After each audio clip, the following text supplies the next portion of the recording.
Good evening.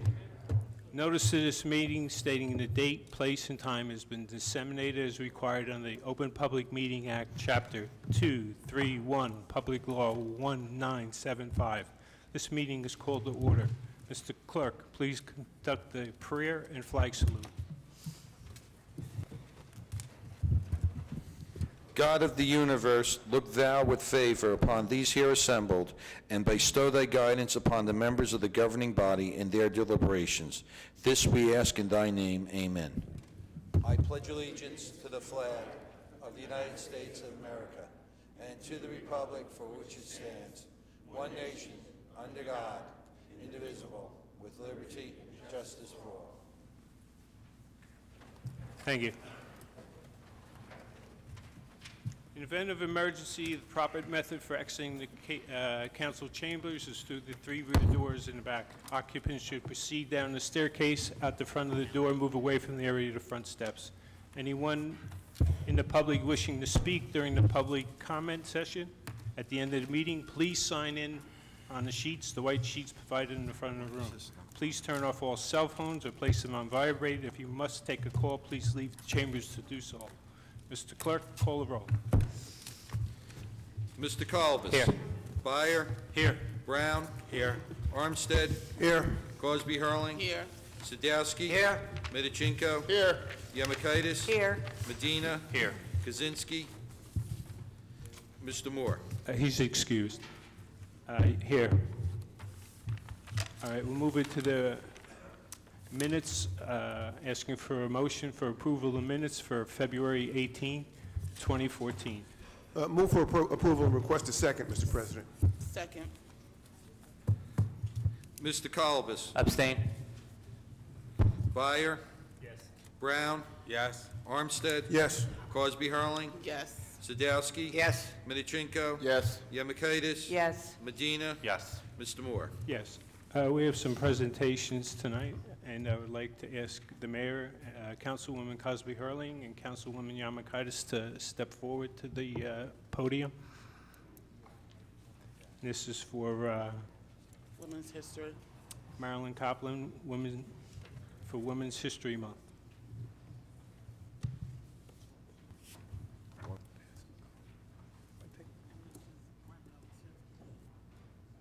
And then I'll call her up.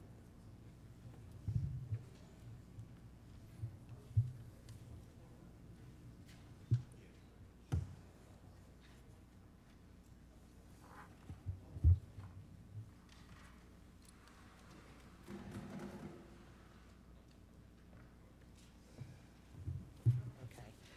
Mrs. Copland, could you please come forward?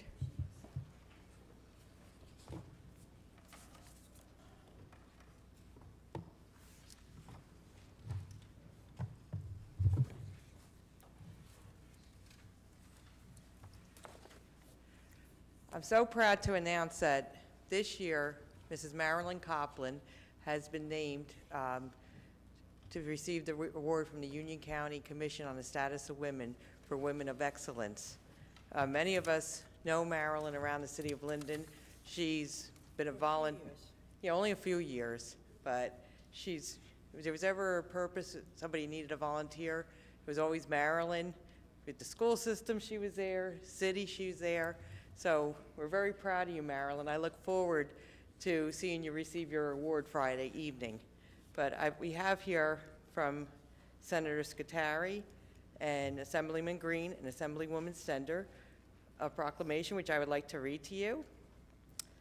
Whereas the month of March 2014 has been set aside nationally to recognize the outstanding contribution of women to history, and whereas the Senate and General Assembly of the State of New Jersey are pleased to join in honoring and saluting Marilyn Copland, a highly esteemed resident of the city of Linden, who is being recognized as a Union County Woman of Excellence in the category of community service. And whereas this prestigious accolade is being bestowed upon Marilyn Copland in grateful tribute to her exemplary and longtime service to a myriad of community endeavors. And whereas Marilyn Copland has given generously of her time and talent to the City of Linden Library Board, including 8 years as president, and she made significant contributions to fundraising efforts to build a new facility. And whereas, in addition, Marilyn Complin has lent her wisdom and expertise to the Linden Cultural and Heritage Committee, the Junior Reserve Officers Training Corps, the Linden Animal Shelter, the Food Pantry, and the Linden Special Improvement District, and she has been an ardent supporter of the Linden holiday ceremonies and festivities. And whereas it is altogether fitting and appropriate for the New Jersey Legislature to commend Marilyn Complin and to salute her as an individual of outstanding character and exceptional determination. Now therefore be resolved by the Senate and General Assembly of the State of New Jersey that this legislature hereby recognizes March 2014 as Women's History Month, honors Marilyn Complin for her meritorious service, leadership, and commitment, and extends sincere best wishes for her continued happiness and success. And be it further resolved that a duly authenticized copy of this resolution, signed by the Senate President and Assembly Speaker, and attested by the Senate Secretary and Assembly Clerk, be transmitted to Marilyn Complin. Signed, President of the Senate, Stephen M. Sweeney. Congratulations, Marilyn. For only being a few years, you've done an awful lot. While you were reading this, I was going through my mind to find the appropriate word. And the only thing I could come up with quickly was awesome. And I thank That's you, Marilyn. And I thank you very much. I do. I thank the mayor and the council.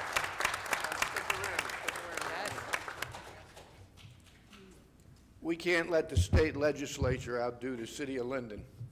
And the governing body and myself truly feel that Marilyn is a woman of excellence for everything she does within our city, whether it's be serving spaghetti and meatballs at fundraisers, serving on the library, serving on the planning board, the animal shelter, you name it, and Marilyn Complin does it for us.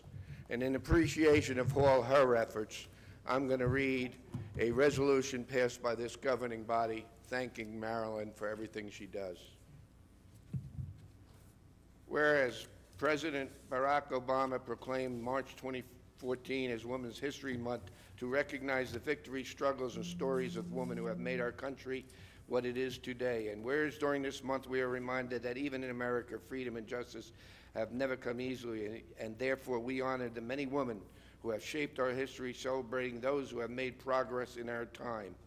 Whereas the County of Union has recognized Marilyn Complin as a woman of excellence for her more than 50 years of never-ending significant volunteer community service. Whereas Marilyn's untiring efforts extend to the young, the elderly, and all the people.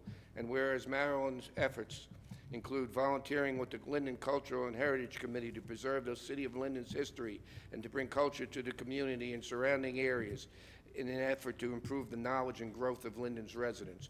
Whereas she has also helped lead Linden's holiday ceremonies, obtaining free giveaways for the children, refreshments, entertainment for the community, to enhance the enjoyment for all of the spirit of the season, and particularly the children.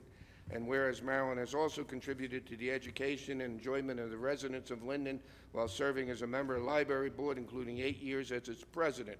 Whereas she played a critical role in the raising of funds to build a new facility, making the latest technology available to our residents.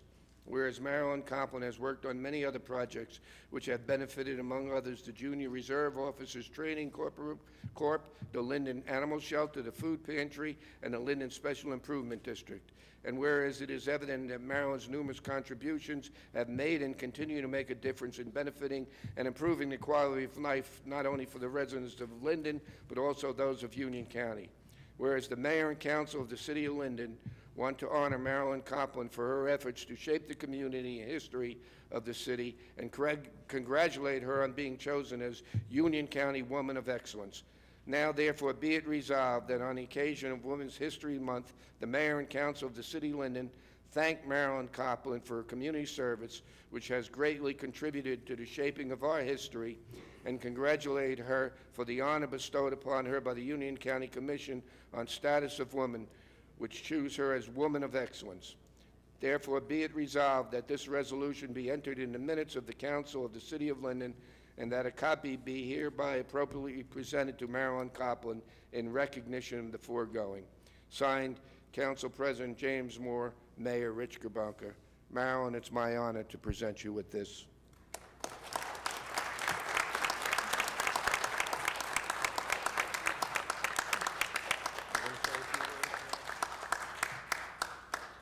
I'm not much for words, but I want to thank the council, and I want to thank you, Mayor, Roshana, and Michelle, for this, because this is really awesome.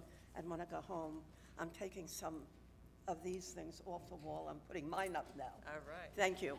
Thank you very much.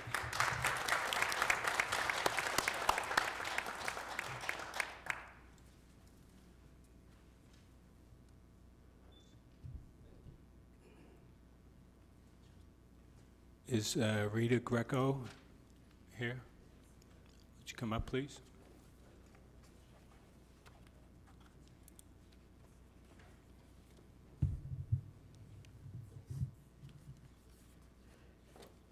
We also have the pleasure of presenting this to Rita Greco, who was honored as our 2013 recipient from the Union County Status on Women. Last year, our dinner was after our council meeting, so kind of slipped through the cracks last year, but we still wanted to make sure Rita came up here and was acknowledged. She does so much for the city of Linden. She's a teacher, and she goes above and beyond. She still goes to see her former students at plays. I just saw her Saturday. So wherever there's some place that you need help, Rita's usually there, helping out in some way. So we also have the pleasure of presenting from Senator Sweeney and Senator Scutari, Assemblyman Green, and Assemblywoman Stender. Whereas the month of March 2014 has been set aside nationally to recognize the outstanding contributions of women of history, and the Senate and General Assembly of the State of New Jersey are pleased to join in honoring and saluting Rita Greco, a highly esteemed resident of the city of Linden, who is being recognized as a Union County Woman of Excellence in the category of Arts and Humanities. And whereas this prestigious accolade is being bestowed upon Rita Greco in grateful tribute to her exemplary and longtime service as a myriad of artistic endeavors. And whereas Rita Greco, who has served with distinction as an educator for more than 3 decades, has shared her wisdom and expertise as a member of the Linden Cultural and Heritage Committee for 17 years. And whereas, in addition, Rita Greco has given generously of her time and talent as a member of the Board of Directors of Linden's Community Theater Program and as a producer of the Mystic Vision Players. And whereas the respected author of the Italian cookbook, La Dolce Vita, Rita Greco has received a host of honors and awards for her numerous accomplishments, including induction into the Mystic Vision Players Hall of Fame. And whereas it is altogether fitting and appropriate for the New Jersey legislator to commend Rita Greco and to salute her as an individual of outstanding character and exceptional determination. Now therefore be resolved by the Senate and General Assembly of the State of New Jersey that this legislature hereby recognizes March 2014 as Women's History Month, honors Rita Greco for her meritorious service, leadership, and commitment, and extends sincere best wishes for her continued happiness and success. And it is signed by our President of the Senate, Stephen M. Sweeney.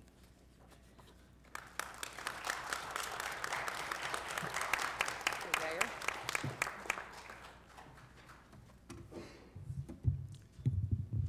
It's also an honor for me to present this resolution to Rita Greco from the governing body and myself. Rita, we have to apologize for our act of omission last year, but as was explained by Councilwoman Yamakaitis, it was after the council meeting, and things fell through the cracks a little bit. But we want you to know that we appreciate everything you do, from the Mystic Vision Players to our tree lighting ceremony to September to Remember. You're there for the city of Linden, and it's, again, thankful that we have you as a resident. And I'd like to read the resolution, which is honoring you by the City Council and myself. Whereas Rita Greco was chosen as 2013 Woman of Excellence for Arts and Humanities by the Union County Commission on the Status of Women, and whereas Rita Greco has been instrumental in many different aspects of culture, art, history, and heritage in Linden, Union County, and throughout the state of New Jersey. Whereas she served on the board of the Linden Cultural and Heritage Committee, the board of directors of Mystic Vision Players, a community theater company on the board of directors, and is also an officer of the New Jersey Association of Community Theaters. Whereas Rita retired as a business teacher after 30 years from Roseau Catholic High School, where she chaired the Business Education Department, the Future Business Leaders of America Club, and also moderated the Performing Arts Club and produced at least 40 shows. Whereas Rita Greco, in her work with the Mystic Vision Players, has produced over 50 shows and was honored by her inducting into the Mystic Vision Players Hall of Fame. Whereas during her 19 years on the board of the Linden Cultural and Heritage Committee, she has served as Mistress of Ceremonies at the annual Christmas tree lighting ceremony and has also organized all the entertainment for the festivities. Whereas Rita Greco is also an accomplished cook and author, having authored 2 cookbooks on Italian cooking, La Dos Vita and Next Door to the Chicken Market. And whereas her culinary expertise has led to the appearance on the Food Network shows Cooking Live and Sarah's Secrets, where she earned the designation Sauce Queen of New Jersey. What sauce was that, Rita? What kind of sauce? Oh, okay. There's only one kind of sauce. I forgot. She's Italian. Whereas the mayor and council of the city of Linden wish to recognize Rita Greco on being chosen 2013 Woman of Excellence by Union County Commission on the Status of Woman. Now therefore be it resolved by the mayor and council of the city of Linden to hereby congratulate Rita Greco for being selected as Union County Woman of Excellence and thank her for her efforts in providing numerous programs in arts and humanities to the residents of Linden and the county of Union. Be it further resolved that this resolution be entered into the minutes of the council of the city of Linden and that a copy hereof be appropriately presented to Rita Greco in the recognition of the foregoing. Signed, Council President James Moore, Mayor Rich Gerbanka. Rita, thank you very much for everything you do.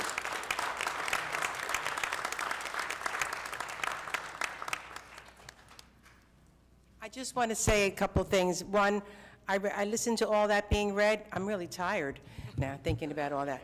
And 2, I am definitely humbled, and I thank all the people who made this possible. I'm proud and happy to be a resident of Linden and to do anything I can to promote culture in the community. We can certainly use it, and it's always wonderful to have those youngsters and even the young adults performing. Thank you again. Thank you.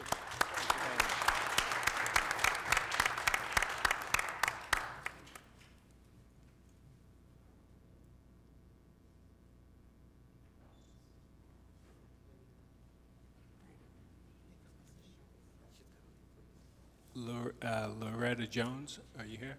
She's coming right now. You just so well with the Senate one, so I'll let you do the Senate. You don't have to read the whole thing. Well, some of them, I did They're cut different. some. Okay, okay.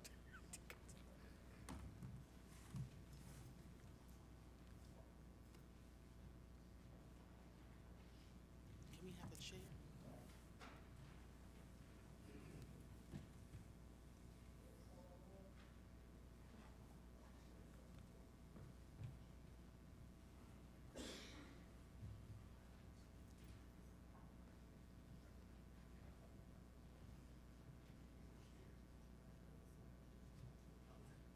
Good, how are you? Hi, Mrs. Jones. Good.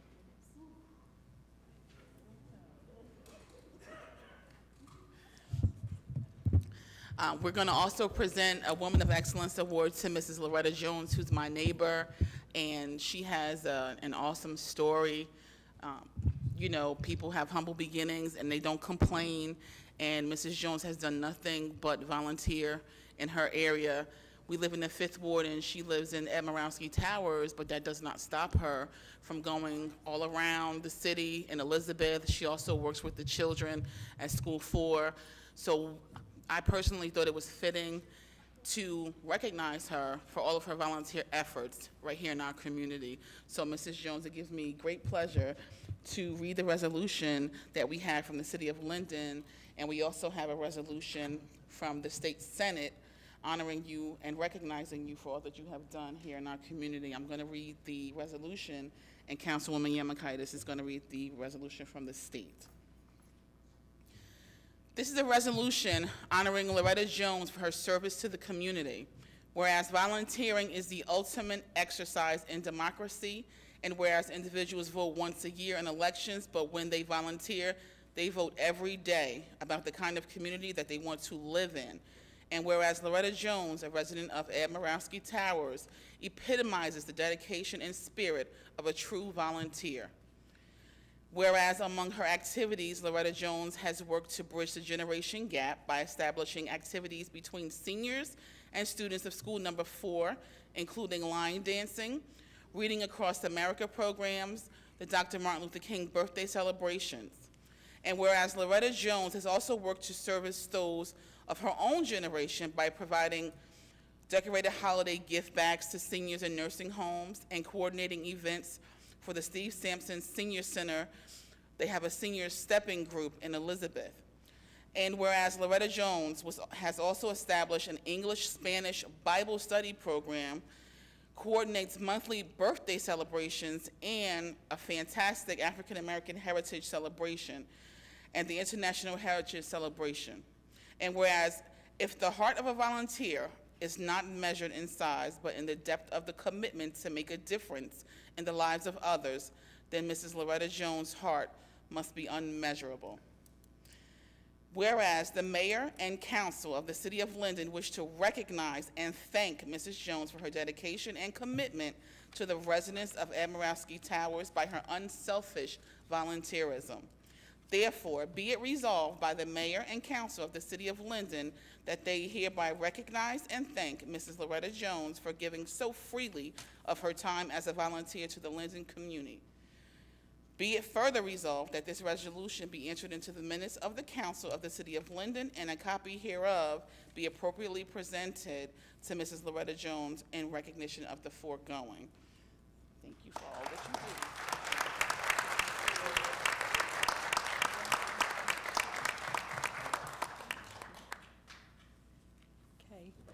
Mrs. Jones, I have the pleasure of presenting to you from Senator Scutari, Assemblywoman Green, and Assemblywoman Stender, a proclamation. I'll read it to you. It says, whereas the Senate and General Assembly of the State of New Jersey are pleased to join in honoring and saluting Loretta Jones, a highly esteemed resident of the City of Linden, who is being recognized as a Union County Woman of Excellence, and whereas this prestigious accolade is being bestowed upon Loretta Jones in grateful tribute to her exemplary and longtime service to a myriad of community endeavors, and whereas an admired resident of the Edward Murawski Towers in the City of Linden, Loretta Jones is respected for her invaluable efforts in bridging the gap between students at school number 4 and senior citizen residents of the building. And whereas Loretta Jones has given generously of her time and talent as a participant in the Reading Across America program, as coordinator annual African American Heritage Celebration and the International Heritage Celebration, as event coordinator for the Steve Sampson Center Senior Steppers Group, and as a founder of the English-Spanish Bible Study Program. And whereas it is altogether fitting and appropriate for the New Jersey Legislature to commend Loretta Jones and to salute her as an individual of outstanding character and exceptional determination. Now therefore be resolved by the Senate and General Assembly of the State of New Jersey that this legislature hereby recognizes March 2014 as Women's History Month, honors Loretta Jones for her meritorious service, leadership, and commitment, and extends sincere best wishes for her continued happiness and success, and is signed by the President of the Senate, Stephen M. Sweeney. Mrs. Jones.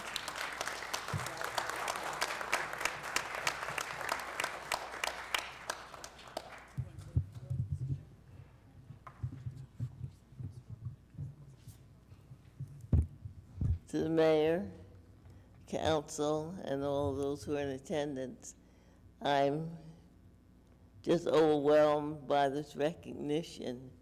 I just like to say that sometimes when people get elderly and sometimes disabled, you kind of cast aside, you have no use.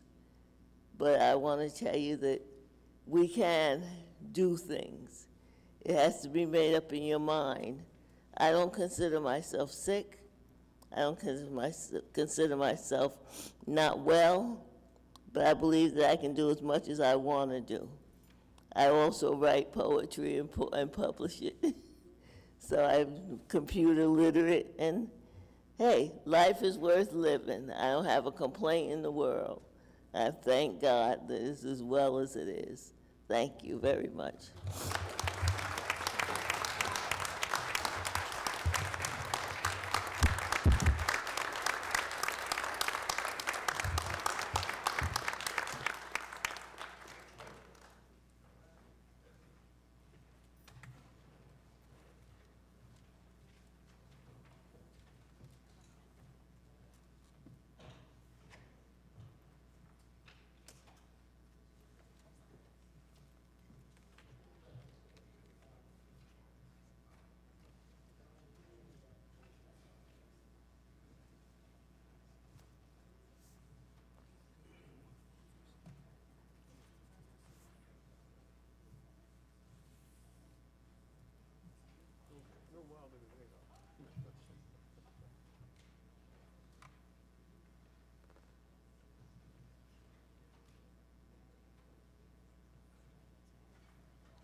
Thank you for giving us the time. She is amazing. Thank you, everyone. Moving into ordinance on hearing. This is the date and time established for the public hearing on ordinance on hearing. 58-05. Mr. Clerk. An ordinance to amend and supplement Chapter 2, Police Regulations of an ordinance entitled, An Ordinance Adopting and Enacting the Revised General Ordinances of the City of Linden, 1999, passed on November 23, 1999, and approved November 24, 1999, and as amended and supplemented. Chapter 3, Police Regulations, Section 3-12, Reserved. Delete Section 3-12, Reserved. Add new Section 3-12, nuisance alarms as follows. 3-12, nuisance alarms. 3-12.1, regulation penalties. A, first false alarm, $50. B, second false alarm, $100. All subsequent false alarms, $150. Mr. Clerk, has the ordinance been properly published and posted? Yes, sir. Have we received any written communication? No, sir. Is anyone in the audience wish to be heard on the ordinance? Would you please come up? 3 minutes, please.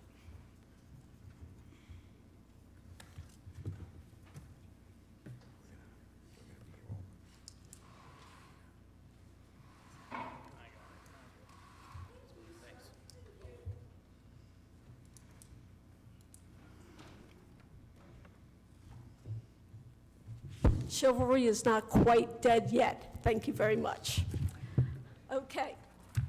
Pat Hero, Wheat Chief Road. Glad I'm back. With regard to this first false alarm, I think perhaps we should have it as $0. I think burglar alarms are something that we would like to have in the city. They're a good warning device. And maybe for the year, we can let one false alarm go without charging people, because I do think burglar alarms are good, and sometimes things happen. Pets get into areas they're not supposed to, a burglar alarm goes off.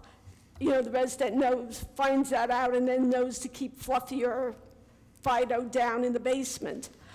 So if we had it at I'd appreciate if we had it at 0, then 50, then I guess 150, but not, you know, no, I think we should have 0 for the first false alarm to encourage more people to use alarm systems. Thank you. Mr. Medina? Ms. Harrell, I'd like I could add to this because this is something I actually looked into. This is actually not geared towards the residents or homeowner. This is actually geared towards commercial properties that has been a nuisance for quite a long time. It actually it's gotten to a point that our police officers are going to the same location more than 5 or 6 times an evening. So this, by doing this, we're addressing the issue of I believe the current ordinance, it was just so minimal that it was laughable. So by increasing the fines, it will encourage these commercial properties to actually fix their alarm system and reserve our resources for patrolling. Again, these police officers have to respond to every single alarm, and it's also at the officer's discretion. So it's not an automatic thing. Okay, now does the ordinance just specifically go into commercial only, or is residential also included, or is it just neutral on the face of it? I believe is geared towards more commercial, maybe. Yeah, Councilman, the ordinance is neutral on its face. Most home alarms do not have a large bell outside that rings anymore. They have central stations, ADT or Sloman's, that then would call in. So the false alarms with them are much lower than the commercial false alarms. This mirrors, we currently have no ordinance regarding false alarms for police. We have an ordinance regarding false fire alarms. This mirrors the existing fire alarm ordinance. Okay, thank you. Mr. Brown? Oh, John answered my question. That was my point. Thank you. Anyone else in the audience wish to make comment? Seeing none, I'll ask for a motion. Yes, Council President, I ask for the passage of ordinance 58-05 and ask for second. Second. Mr. Colbus. No, I'm in agreement with Ms. Hero that the first one should be 0 and then 50 and 100, so on. So I don't know. Buyer? Yes, I also agree with the first ward councilman. He just brought to my attention. He had a false alarm today, and so yeah, I agree with him. Go with the first false alarm 0, and then 50 and 100. Mr. Brown? I'm going to vote yes, and I do agree with Ms. Hero, but I just want to be clear that it's also up to the discretion of the officer that they do not have to give it out on the first, and I think talking to our officers, they are pretty lenient and they do work with the public. So I understand that, Ms. Hero, I totally agree with you. I've had false alarms. I know ADP calls first and says, is everything okay before they dispatch the police? Residents should be given that courtesy, and I know, speaking to our police officers, they have a habit of, working with our residents. So with that, I'm going to vote yes. Mr. Armstead? I'm going to concur with the first ward and second ward councilman that the first false alarm should be $0.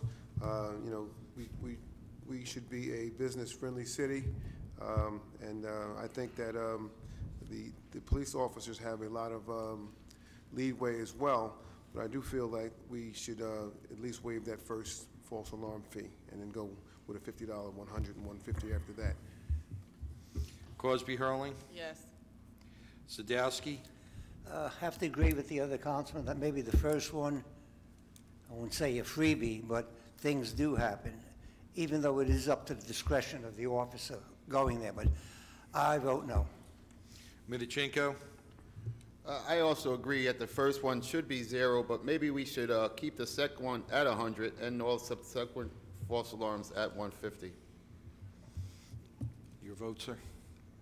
No. I vote no. I vote to have the first alarm 0. Yamakaitis? I also vote no. I think it should be at 0, and as the councilman mentioned, moving up 50 to 100. Medina? Yes, and I guess we'll have to go back and look at this again. Mr. Moore?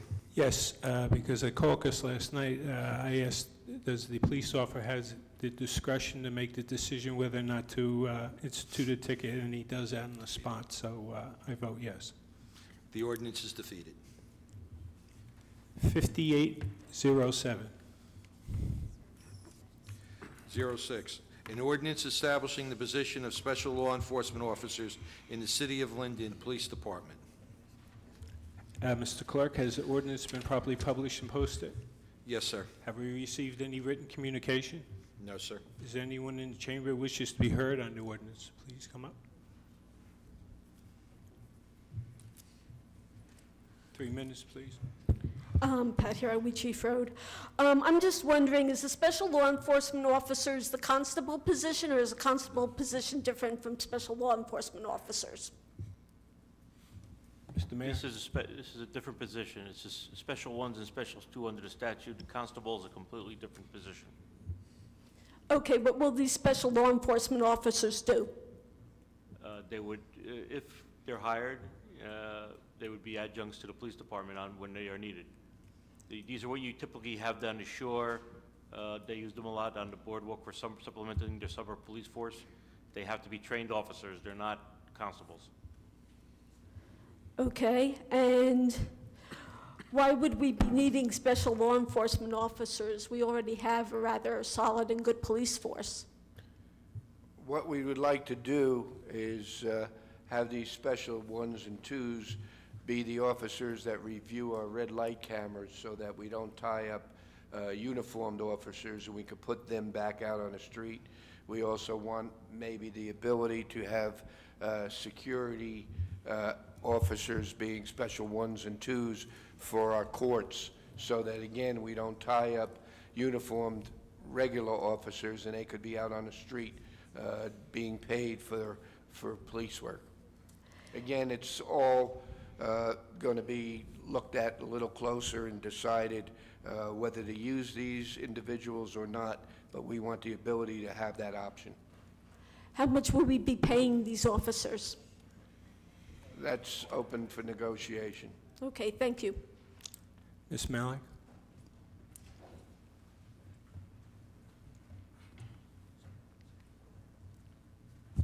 As part of the review, are they also going to be, you'll be stipulating about how many officers they're going to be needing, you know, for these special law enforcements? That's going to be part of the study? Well, again, we're going to look at what we're going to use them for, and if we choose to hire them, we'll hire them accordingly. And they'll be full-time employees then? No. No.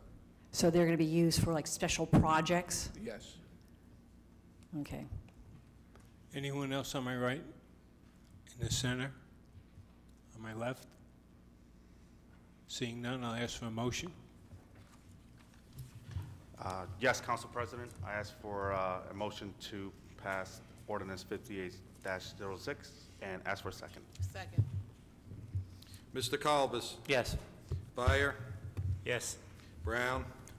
I'm voting no, because just as the mayor said, we don't know how much we're paying these guys, and we don't know what we're using them for, so I don't understand why we're voting on something if we don't know how much we're going to be paying them and what we're going to be using them for, so I'm voting no. Armstead? Yes. Crosby Hurling? I'm voting yes to establish the positions, and then after a position is in place, we have to establish salary ordinances according to what they're going to do, so I'll vote yes. Sadowski? Yes. I Medichenko? agree with our Fifth Ward Councilman, and I vote yes. Yamakaitis? Yes. Medina? Yes. Mr. Moore? Yes. Mr. Clerk, 5807. Bond ordinances providing an appropriation of $357,500 for acquisition of an automated garbage truck for the Public Works Department, and authorizing the issuance of $339,625 in bonds or notes to finance part of the cost. Has the ordinance been properly published and posted? Yes, sir. Have we received any written communication? No, sir. Is anyone in the chamber who wishes to speak on this? If so, please come up. State your name. Judy England McCarthy from the 7th Ward.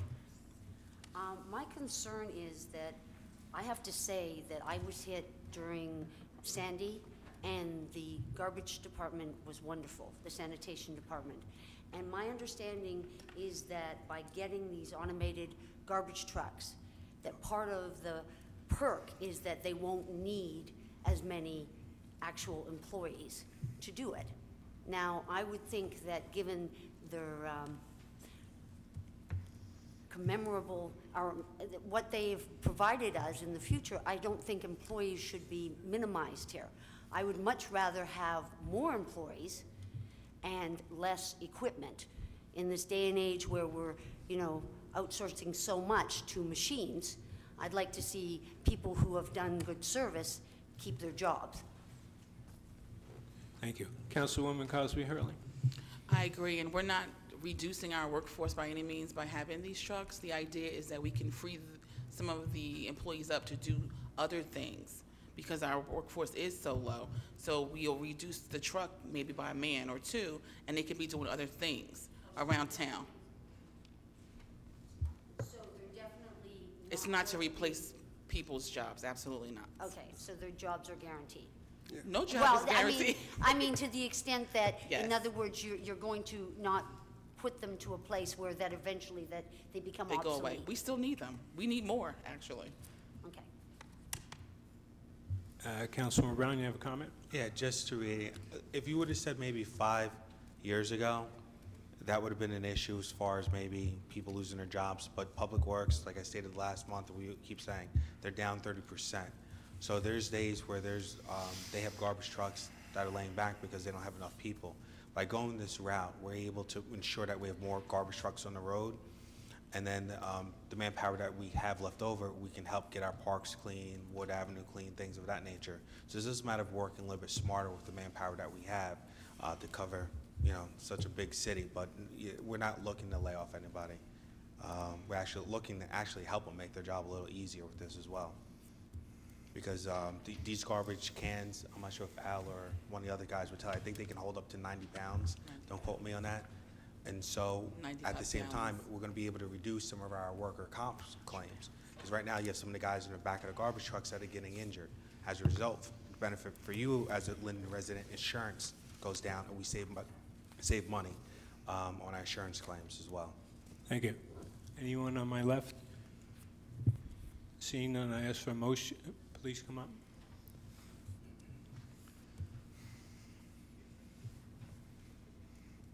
Three minutes, please. Hi, Judy Miller, 542 Fernwood Terrace. Is this still just a pilot program? Is it just going to be in the 9th and 10th ward? For starters. For starters? Mr. Vendetta? Come up, John. Okay, and is it going to be like Sorry. one collection? And Mr. One Vendetta? collection? One collection per week for residents. The 9th and 10th ward is where we're starting. It's all, for the most part, one family residences. It's a little easier to break into the program that way to get our drivers indoctrinated. This is the second truck. There's one was delivered yesterday, the first one. This truck will be the second part as we incorporate it throughout the city. So the 9th and 10th is where we're starting because it's the best place to start with this program. Why is it the best place? Because it's all one-family homes, there should be one can in front of each one. It's the greatest way. We were advised this would be the best way to start the program off, to indoctrinate the drivers, to get them used to a completely different, not to mention the residents also. Where exactly does the can go? Does it go closest to your front door, or does it go next door in a parking spot? Well, it goes right in front of your house. In front of your house. It should be 3 feet on every side that it's open, so the truck can, so the arm can come in and grab it and dump it. Okay, now what about my garbage tax? If I'm only getting collected once a week, and everybody else is getting it twice a week? That's not for me to say. I believe Council you're gonna be getting President? appropriate service. That's not part of the ordinance there. Tell her how much. You can. The can, Well, how the can much? is a 95-gallon can, and it's also going to be, it'll hold almost 300 pounds. So you'd be surprised, it's massive. But it's not heavy to move, it's on big wheels, it's light, but very sturdy. It can hold a lot of weight, and it can hold your week's worth of garbage if you recycle properly. Oh, I do. I really do. I do. But what about someone that lives in a one-family home and puts out maybe Council President, 5, we're 6... beyond the scope of the ordinance. You have to keep your questions. Okay, all right. Thank you. Anyone else in the chamber has a comment? If not, I'll ask for a motion, please. Yes, Mr. President, I move the hearing be closed and the ordinance adopted and request a second. Second. Mr. Kalbus? Yes. Byer? Yes. Brown? Yes. Armstead? Yes. Crosby Hurling? Yes. Sadowski? Yes. Medichenko? Yes. Yemakaitis? Yes. Medina? Yes. Mr. Moore? Yes, 5808. Bond ordinance amending bond ordinance 57-28 adopted on June 18th, 2013 for the acquisition of new CAD software system to provide for an increase in the appropriation to $961,500 from $841,500. Mr. Clerk, has the ordinance been properly published and posted? Yes, sir. Have we received any written communication? No, sir. Is there anyone in the chamber wishes to speak on the ordinance? Ms. Malik?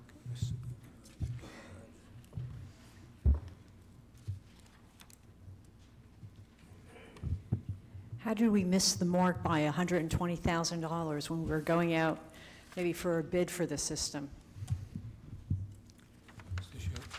When bond ordinances are done initially, the initial ordinance is done based upon an estimate, not based upon the quotes and prices actually received. So sometimes they're higher, sometimes they're lower. That's when you have to amend it subsequently.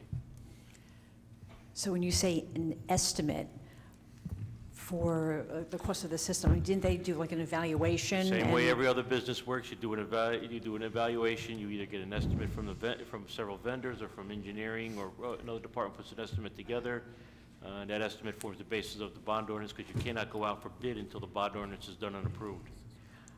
Okay, did we have multiple estimates on this? I don't know what you mean On by the system, the CAD system? The estimate are created in-house in order to do the appropriation first. You cannot go out to bid until you have the bond ordinance in place. Okay, all right. Council President, I know the police chief is in-house. If I'm not mistaken, I think this is where the old vendor was holding our data hostage because it's proprietary. So we had to pay X amount of dollars to get that data back to make the system work. I know the police chief could probably speak a little bit on this, but Chief? Chief Schulhafer. Right. The original ordinance that was passed last year provided for the purchase of new computer software for computer-aided dispatch and record management for police, fire, and central dispatch. This adjustment is due to the fee that was that is being charged by our old computer vendor in order to translate that last 20 years of data that's in that system into the new system. So that's what the difference is. So one is for services rendered or to be rendered, and the other's for a kit, you know, the software itself, or the software system. Yes. Basically, okay. Yes. Pat Hurl, you had a question? Did you have your hand up? Some of it was basically answered, but I am kind of curious because it seems as though it went out for bid last year. I mean, it was going out for bid this year, but yet the bond ordinance was voted on last year. So why is there such a long time lag?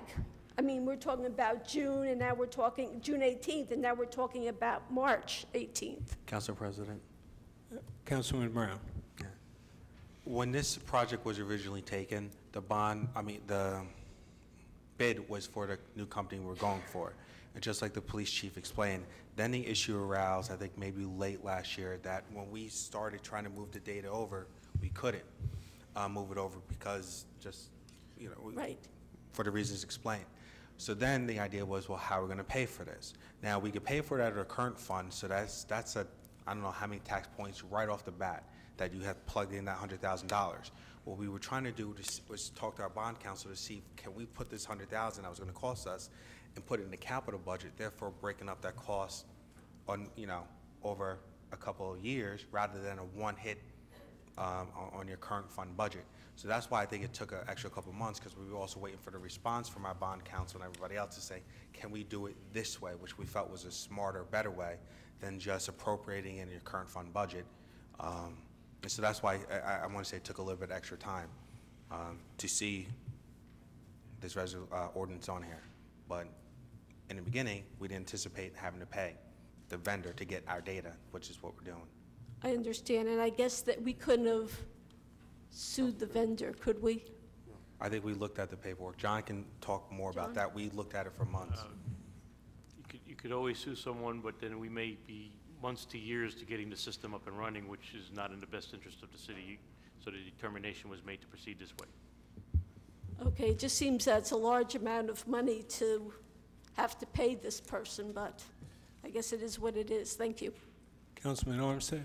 Again, Mrs. Hero, the whole issue here was that we were dealing with some proprietary software, and they really had us over the barrel. I mean, we would catch 22 on this one. We really had to go ahead and spend this money to make sure this transition was smooth. So we're in a bad situation from the very start. Okay, thank you. Anyone else wishes to make comment?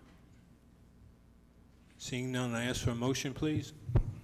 Council President, make a motion for the passage of ordinance 58-08 and ask for a second. Second. Mr. Kalbus? Yes. Byer? Yes. Brown? Yes. Armstead? Yes. Cosby Hurling? Yes. Sadowski? Yes. Medichenko? Yes. Yamakaitis? Yes. Medina? Yes. Mr. Moore? Yes. Mr. Clerk, 5809. Bond ordinance providing an appropriation of $180,400 for the acquisition of 4 sports utility vehicles for the police department and authorizing the issuance of $171,380 in bonds or notes for financing part of the appropriation. Thank you. Has the ordinance been properly published and posted? Yes, sir. Have we received any written communication? No, sir. Is anyone in chambers who wishes to be heard on the ordinance? Pat Hero? Excuse me? I can't hear you.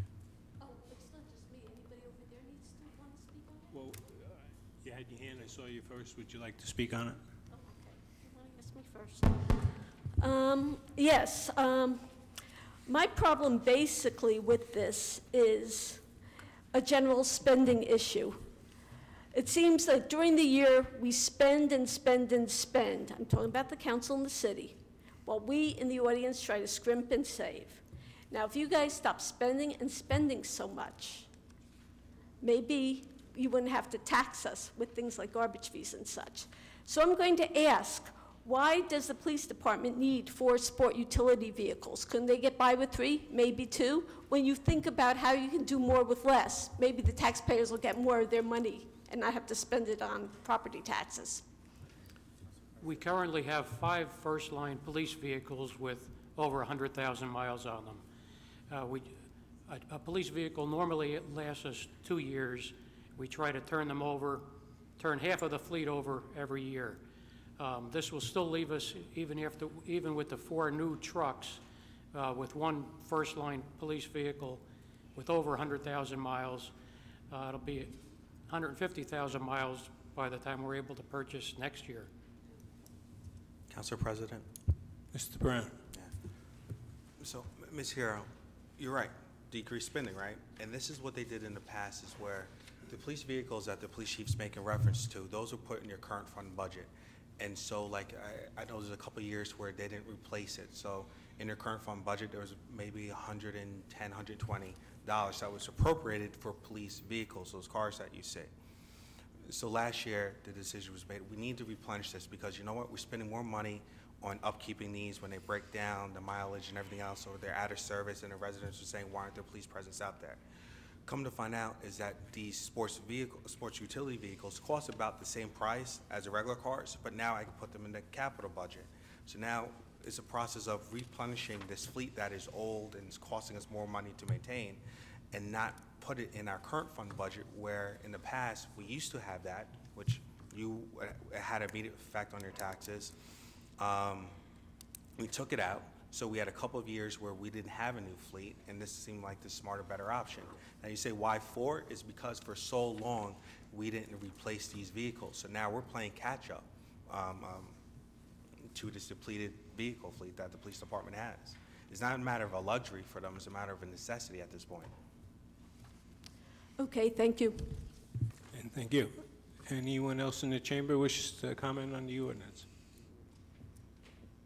Motion, please. Council President, make a motion for ordinance, for the passage of ordinance 58-09 and ask for a second. Second. Mr. Colbus? Yes. Byer? Yes. Brown? Yes. Armstead? Yes. Cosby Hurling? Yes. Sadowski? Yes. Minichinko? Yes. Yamakaitis? Yes. Medina? Yes. Mr. Moore? Yes. Mr. Clerk, 5810. An ordinance to amend and supplement Chapter 2, Administration, Article 4, Department Established, Section 2-13, Department of Fire as follows. Delete 2-13.1, Creation of Department Supervision in its entirety. Add new 2-13.1, Creation of Department Supervision as follows. Chief 1, Deputy Fire Chief 5, Fire Captain 17, Fire Lieutenants 20, Firefighters 79. Mr. Clerk, has the ordinance been properly published and posted? Yes, sir. Have we received any written communication? No, sir. Does anyone in the chamber wishes to speak on the ordinance? Motion, please. Mr. President, I move that the hearing be closed and ordinance 58-10 be adopted, and I request a second. Second. Mr. Colbus? Yes. Byer? Yes. Brown? Yes. Armstead? Yes. Cosby Hurling? Yes. Sadowski? Yes. Minichinko? Yes. Yamakaitis? Yes. Medina? Yes. Mr. Moore? Yes. Move into the consent agenda. All items listed with an asterisk are considered to be routine by the City Council and will be enacted in one motion. There will be no separate discussion on these items unless a council member or citizen so requests, in which event the item will be removed from the general order of business and considered in normal sequence in the agenda. We have items 1 through 5. Does anyone wish to remove an item?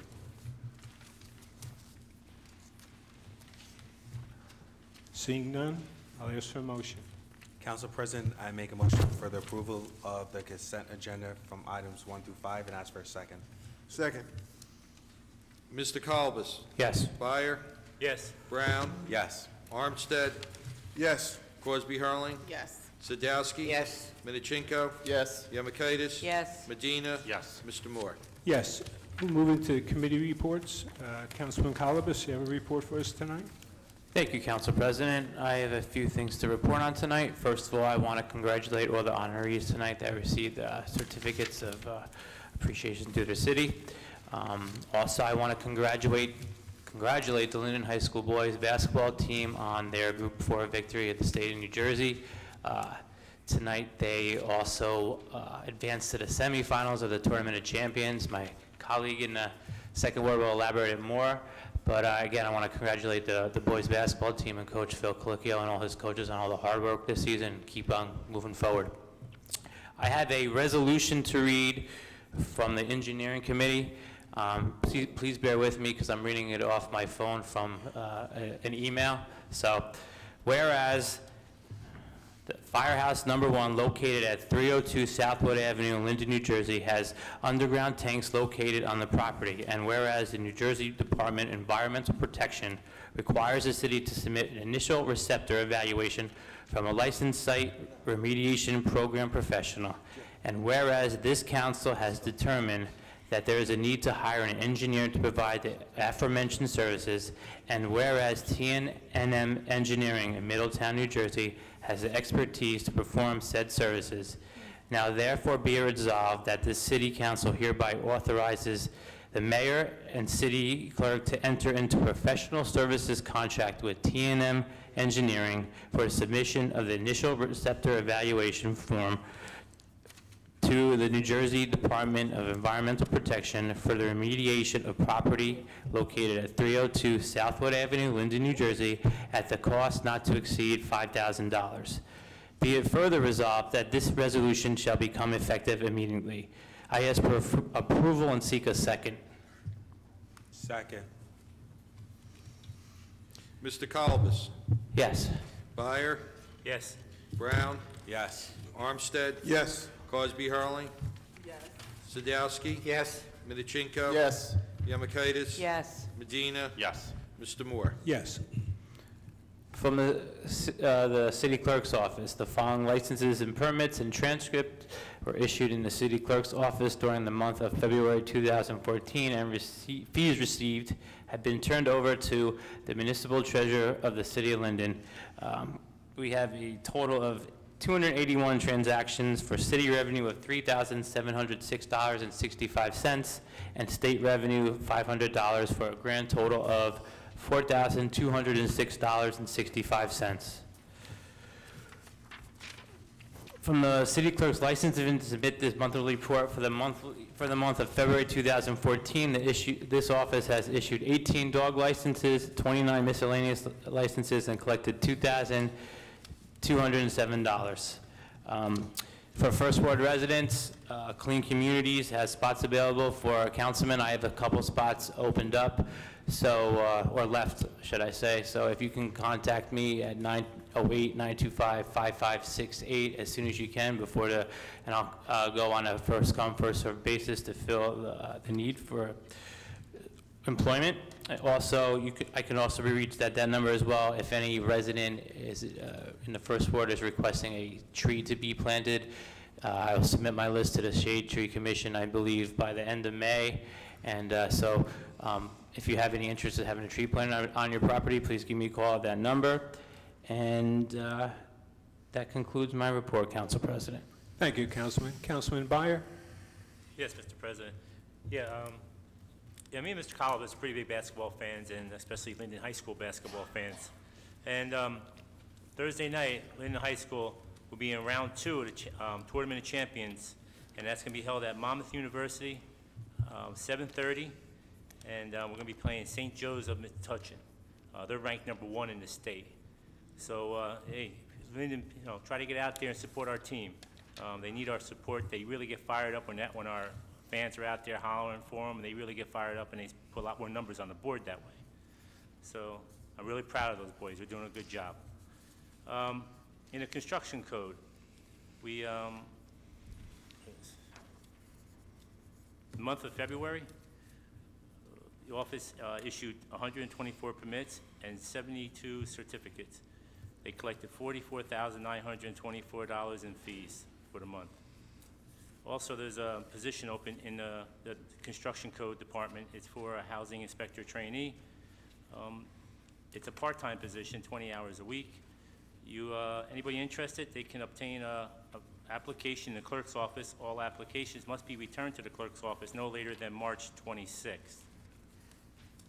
And the Environmental Commission, they're sponsoring an Earth Day poster contest. They accept the posters from children grades K through 12. The posters need to be submitted by April 7th. They can be dropped off at the Linden Library, but most of the posters are submitted through the schools. Judging will be Thursday, April 10th. Prizes will be awarded at the special April 29th council meeting. And that concludes my report, Council President.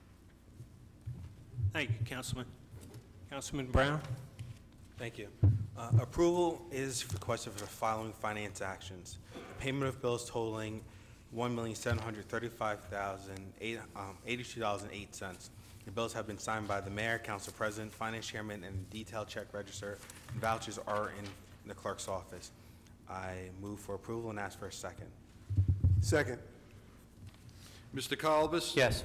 Byer? Yes. Brown? Yes. Armstead? Yes. Cosby Hurling? Yes. Sadowski? Yes. Minichinko? Yes. Yamakaitis? Yes. Medina? Yes. Mr. Moore? Yes. Thank you. And just real quick, I know in my ward on Clark Street, and I think in Chris's ward, there's a few streets, and then Councilman Arms says there's a few streets. There is some work being done. I don't know if, George, you can explain it about some of the work that's being done and what's going to happen afterwards as far as the street paving with the water pipes. Mr. Verchik? The water company is replacing approximately 5 to 10 miles of water main this year.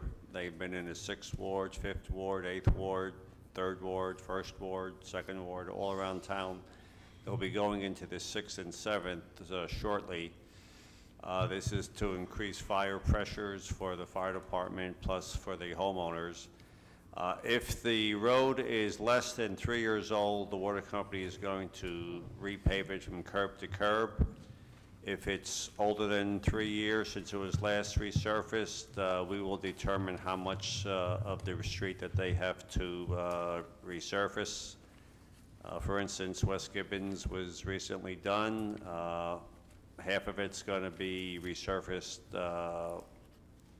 from curb to the center line, and other half will be done from curb to curb. So it depends on where they put their trench and how old the streets are. And that's the end of my report. Thank you, Councilman. Councilman Armstead? Yes, Mr. President, I have the following reports. First of all, I'd like to talk about these snow emergency routes. We've discussed with all the council members for them to provide us with some additional snow emergency streets that they feel or deem necessary to be considered. As you know, we had a very severe winter, and we would like to try to avoid some of the pitfalls that we had with snow removal. So I want to let everybody know that council is working very hard at trying to prevent that from happening again. I have directed council to try to get me their streets by next week so that we can work with DPW and engineering and the necessary agencies in town, police and fire, so that we can formulate a plan that will be sufficient for next year. Second thing I'd like to mention is I want to say congratulations to Linden High School. Hey, Don, I'm a fan too. I see the games. You left me out there. But they did have a pretty much a nail-biter this evening. We were watching it on digital stream earlier this evening. They did win, and they will be moving to the second round in the Tournament of Champions, and that's a good thing. When I grew up, we used to say Linden means basketball, and it certainly does. We have a very good basketball program, and I commend Coach Colicchio and the Board of Education for all they do for our athletic programs in this town. And as well as the gentlemen who play on that basketball team. We got some great kids, some very talented kids in that team. The next thing I want to talk about is clean communities. It looks like we're going to be going back to hiring kids for the Clean Communities program. If you are interested in working, you must be 16 years of age. I will be filling the vacancies, 15 years of age. I will be filling the vacancies on a first-come, first-served basis. You can give me a call or you can email me. My email address is councilmanarmstead@comcast.net, or you can simply call the clerk's office and he will try to get in touch with me as best he can. Also, we have a tree planting coming up. If you're interested in having a tree planted in front of your house, please give me a call, or you can call the clerk's office so we can add you to the list. I think the deadline for the submission is May 5th. Am I correct me? Who's in charge of that committee? Councilman Mininchenko, he said Councilman June 5th. It's June 5th? Yeah, June 5th is the deadline. We'd like to get the list hopefully by the end of May. Thank you, Councilman Mininchenko. Also, as mentioned by George Verchick, the water company is doing work in various wards. They are in my ward. They're doing Lincoln Street, so any disruption will be, I hope, minimal. Today we did have an incident. There was a gas line that was hit. We had to evacuate all of Lincoln Street. However, there were no injuries, no fatalities, so I commend the police and the police department and the fire department, all our responders, for doing a great job at getting the residents out of those homes in a timely fashion. It looks like Councilman Byers mentioned that we have a vacancy in the housing inspector's office.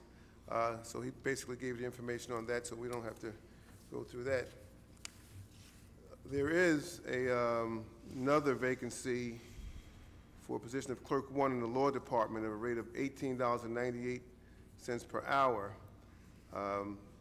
Anyone interested in the above-mentioned vacancy should obtain an employment application from the City Clerk's office. All applications must be returned no later than March 27th, 2014. And looks like we have an annual wellness day, and it appears to be free if you have Medicare. covered at 100% with no copay or deductible. You must bring your ID and your medical card to the John T. Gregorio Senior Center. That's 330 Helen Street, Linden, New Jersey, April 2nd, 2014, from 9 a.m. to 4 p.m. The Woodbridge Medical Group at 270 Main Street, Woodbridge, New Jersey, will be conducting the registration. If you would like to register, you could call 732-636-5252. They're going to be doing a number of procedures. One is a bone density ultrasound scan, abdominal aorta ultrasound scan, medical annual wellness visits, peripheral artery disease tests, peripheral nerve testing, podiatry evaluation, laboratory testing, vision testing, and free hearing screening. And last but not least, I'd like to talk a little bit about the decision that was rendered on Friday, March 14th. The decision by Judge Karen Cassidy to continue with the council president is a correct decision. She issued a summary judgment allowing the citizens of Linden to continue to choose the council president, just as they've been doing since 1974. The lawyers who were fighting to end the 40-long practice and having ending the practice of having council president elected at large for a 4-year term by the voters were representing some of the same people who toed the line for party bosses and who want to deprive the citizens of the authority to pick the leader of the governing body, because they dislike Council President James Moore personally, and he has been independent from power brokers. Council President Moore ran with me in 2010, and the issue never came up until power brokers could no longer control that seat. This was a waste of the taxpayers' monies by politicians by sending lawyers to court and engaging in a power grab that would deprive voters of the right to select the council president. People deserve the power to elect council members, the council president, and the mayor. So I'm thankful that Superior Court Judge Karen Cassidy has issued a summary judgment allowing the citizens to continue to choose the council president just as they have since 1974. This is a victory for the citizens of Linden. That concludes my report, Mr. President. Thank you, Councilman. Councilwoman Cosby Hurley. Thank you, Council President. Before I begin my comments, I just wanted to mention at the tail end of Councilman Armstead's, this went to court because the council president brought it back up to the council, and he asked us to get this over with once and for all. Let's figure out what it should be, elected by the public or elected by the council members. So that's how we all ended up in court. And for those of us who weren't here in 1974, 1984, 1994, we didn't know what it should be. So that was the reason why we voted for that, and I thought it was important, and I believe the council president thought it was important as well. So he got the summary judgment, and it's over. There are a lot more frivolous lawsuits that have come through the city before we got here than this one. This was important for the voters, and it was important for us as seated council members to know what we should be doing, and that's just my opinion. So I'm going to give my report. I want to say congratulations to the Tigers, yay, go Tigers, and also to the beautiful ladies who we honored here tonight. If you just think back maybe 3 years, you'll see that since I've been seated, there are a lot of cultural things and different community awarenesses that we try to bring forward, because some of the things that happen before we get to our meetings or after our meetings, they go unheard.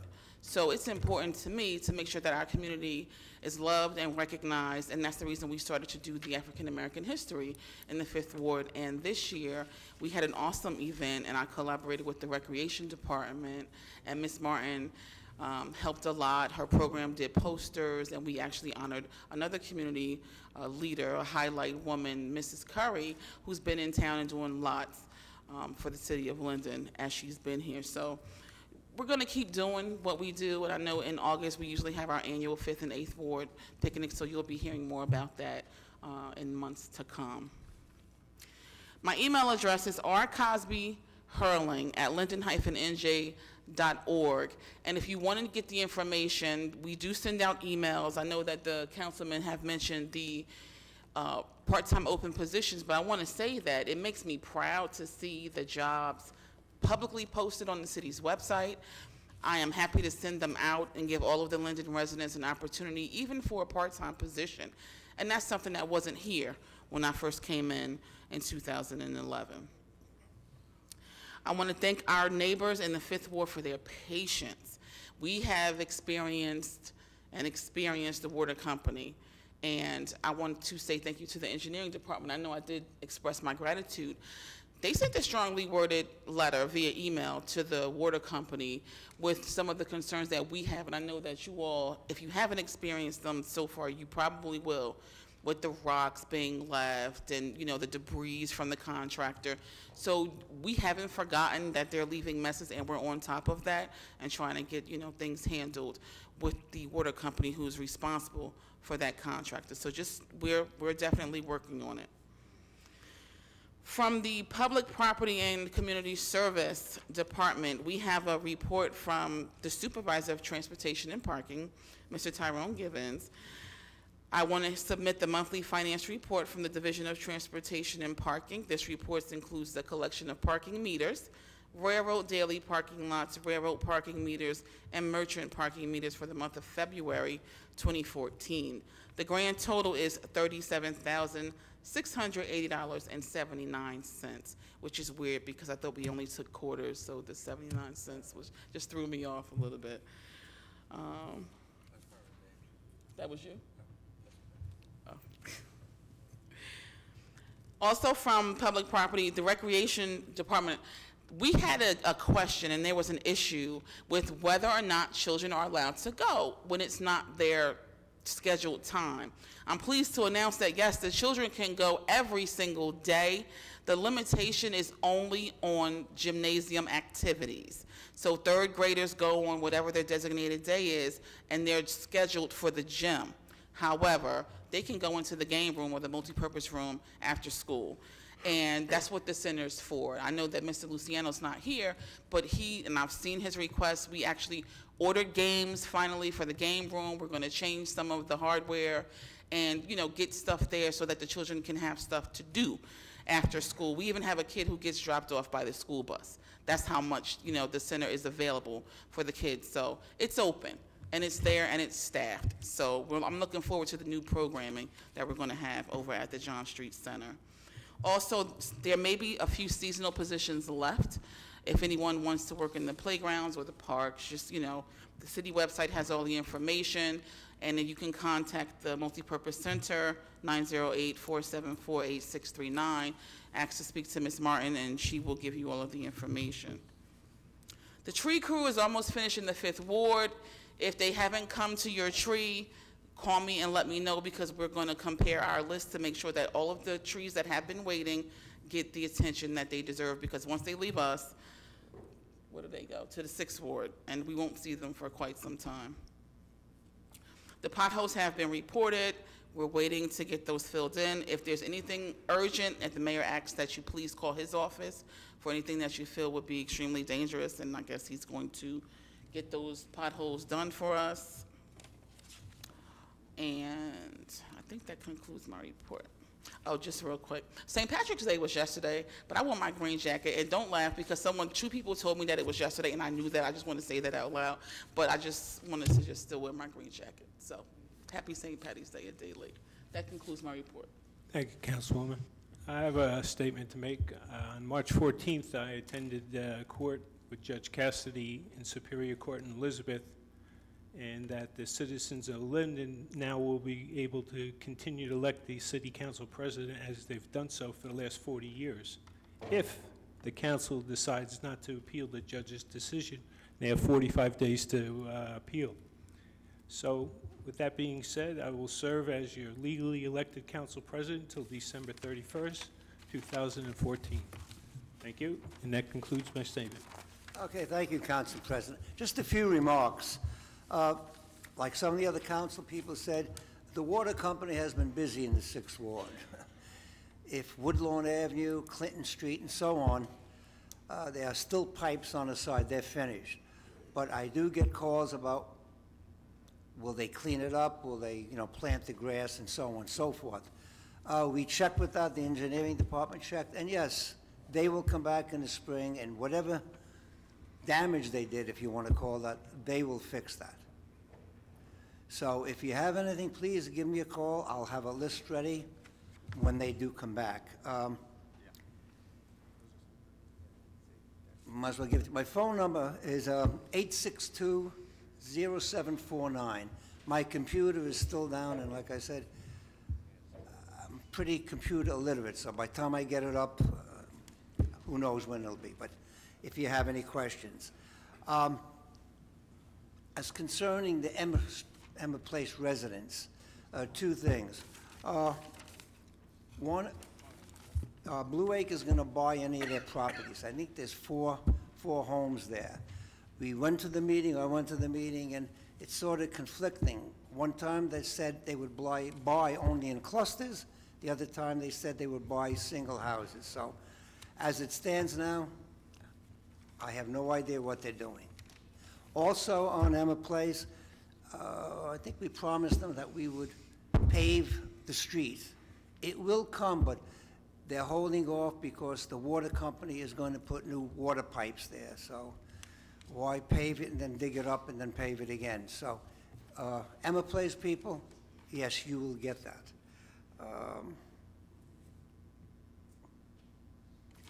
Also, as some of the other council people mentioned, the DPW with the trimming of trees and so on, they will be leaving the 5th Ward and coming to the 6th Ward, probably within the next week and a half.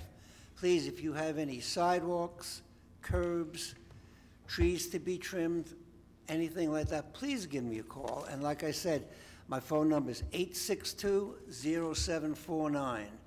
I'll be walking the ward and putting down anything that I see, but if you have any type of complaints, please come, give me a call, and we could put it on a master list.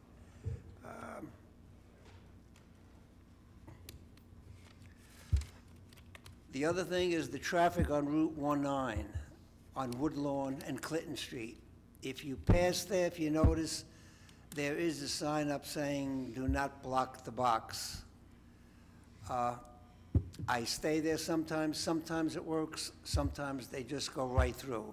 But we are still working with the state to get that fixed. They were down last fall, and they promised to take care of Woodlawn and Clinton Street and Wood Avenue and so on. But it's still coming, so please be careful there.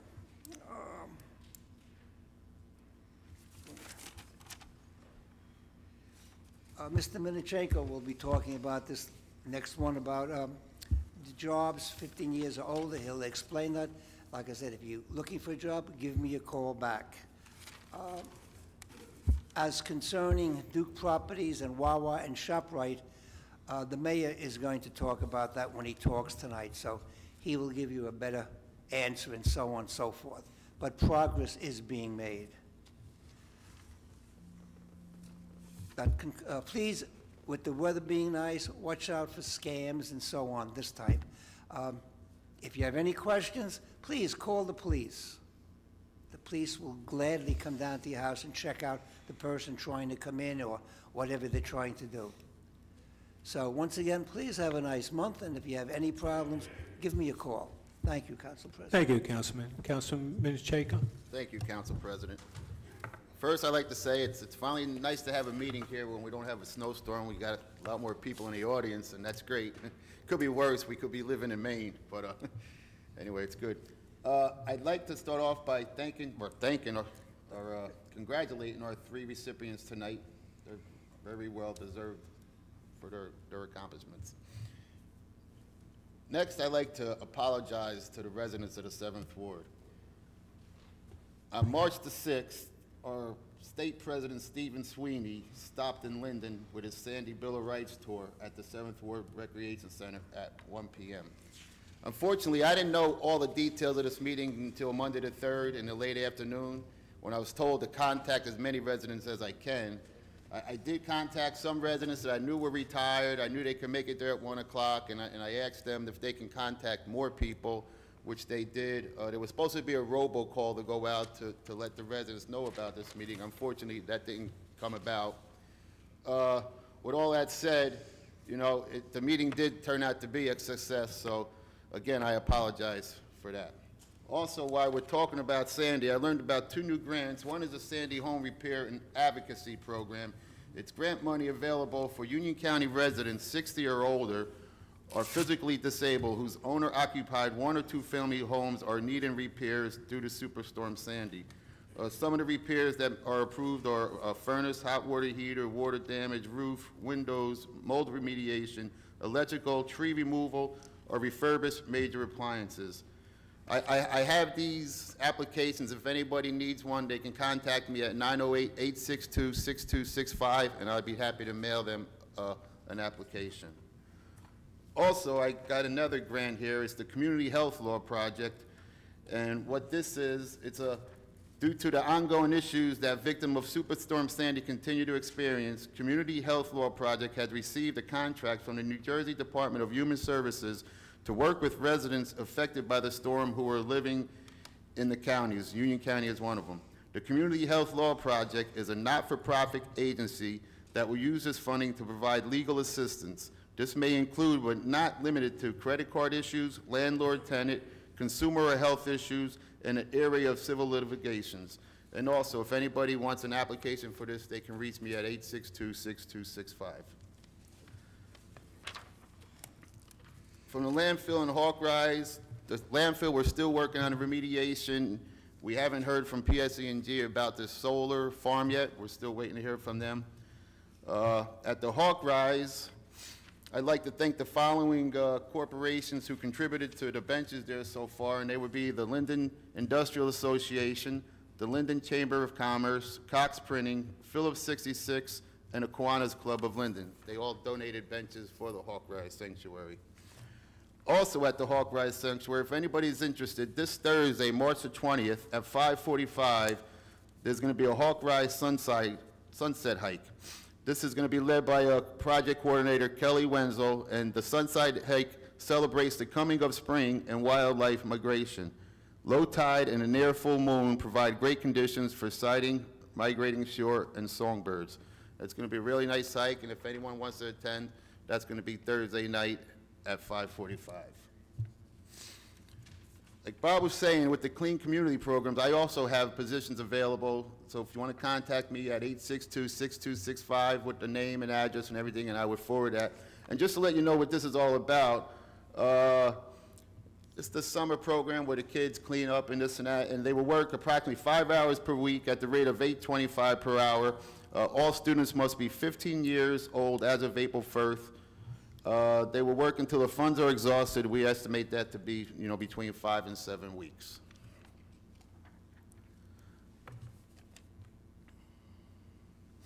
Also, I would like the 7th Ward residents, if you see any abandoned properties or bank-owned properties that aren't being properly maintained, can you please contact me? I'm trying to get a list of all these properties so we can give it to the health department and they can take care of this problem. From the Shady Tree Commission, if anyone would like a tree, please contact me, 908-862-6265, before the end of May, so we can put your application in for a tree. This year, it's going to be a limited planting due to the rise of the cost of the trees, and there's limited trees out there. There's a shortage of trees. So if you want a tree, please get it to me as quick as possible. Now, some of the issues we're facing in the 7th Ward, I'm getting many calls about the truck traffic on Tremley Point Road. I'm working with our traffic department to get more signage out there and maybe get a district car to come around a little bit more often, so hopefully we're going to see that flashing sign. I don't know if it's going to stop these guys because they don't obey the signs anyway. What happens is they put Tremley Point Road in their GPS, and it brings them right down there, and there's a light traffic street, and they don't care. So we're going to try to police that a little better. Also, a dying issue is shopping carts. Right, Art? You know all about that. So we're trying to work with our stores, maybe to get them all to do like ShopRite did with the quarter, or some kind of braking mechanism, and also trying to police them and change the ordinance. What else do I got here? know what? I'll save some of this for the next one. I talked enough already. And again, if anyone wants to contact me, they can contact me at mminarchenko@linden-newjersey.org or call me at 908-862-6265. That concludes my report, Council President. Thank you, Councilman. Councilwoman Yamakaitis. Thank you, Mr. President. From the Board of Health.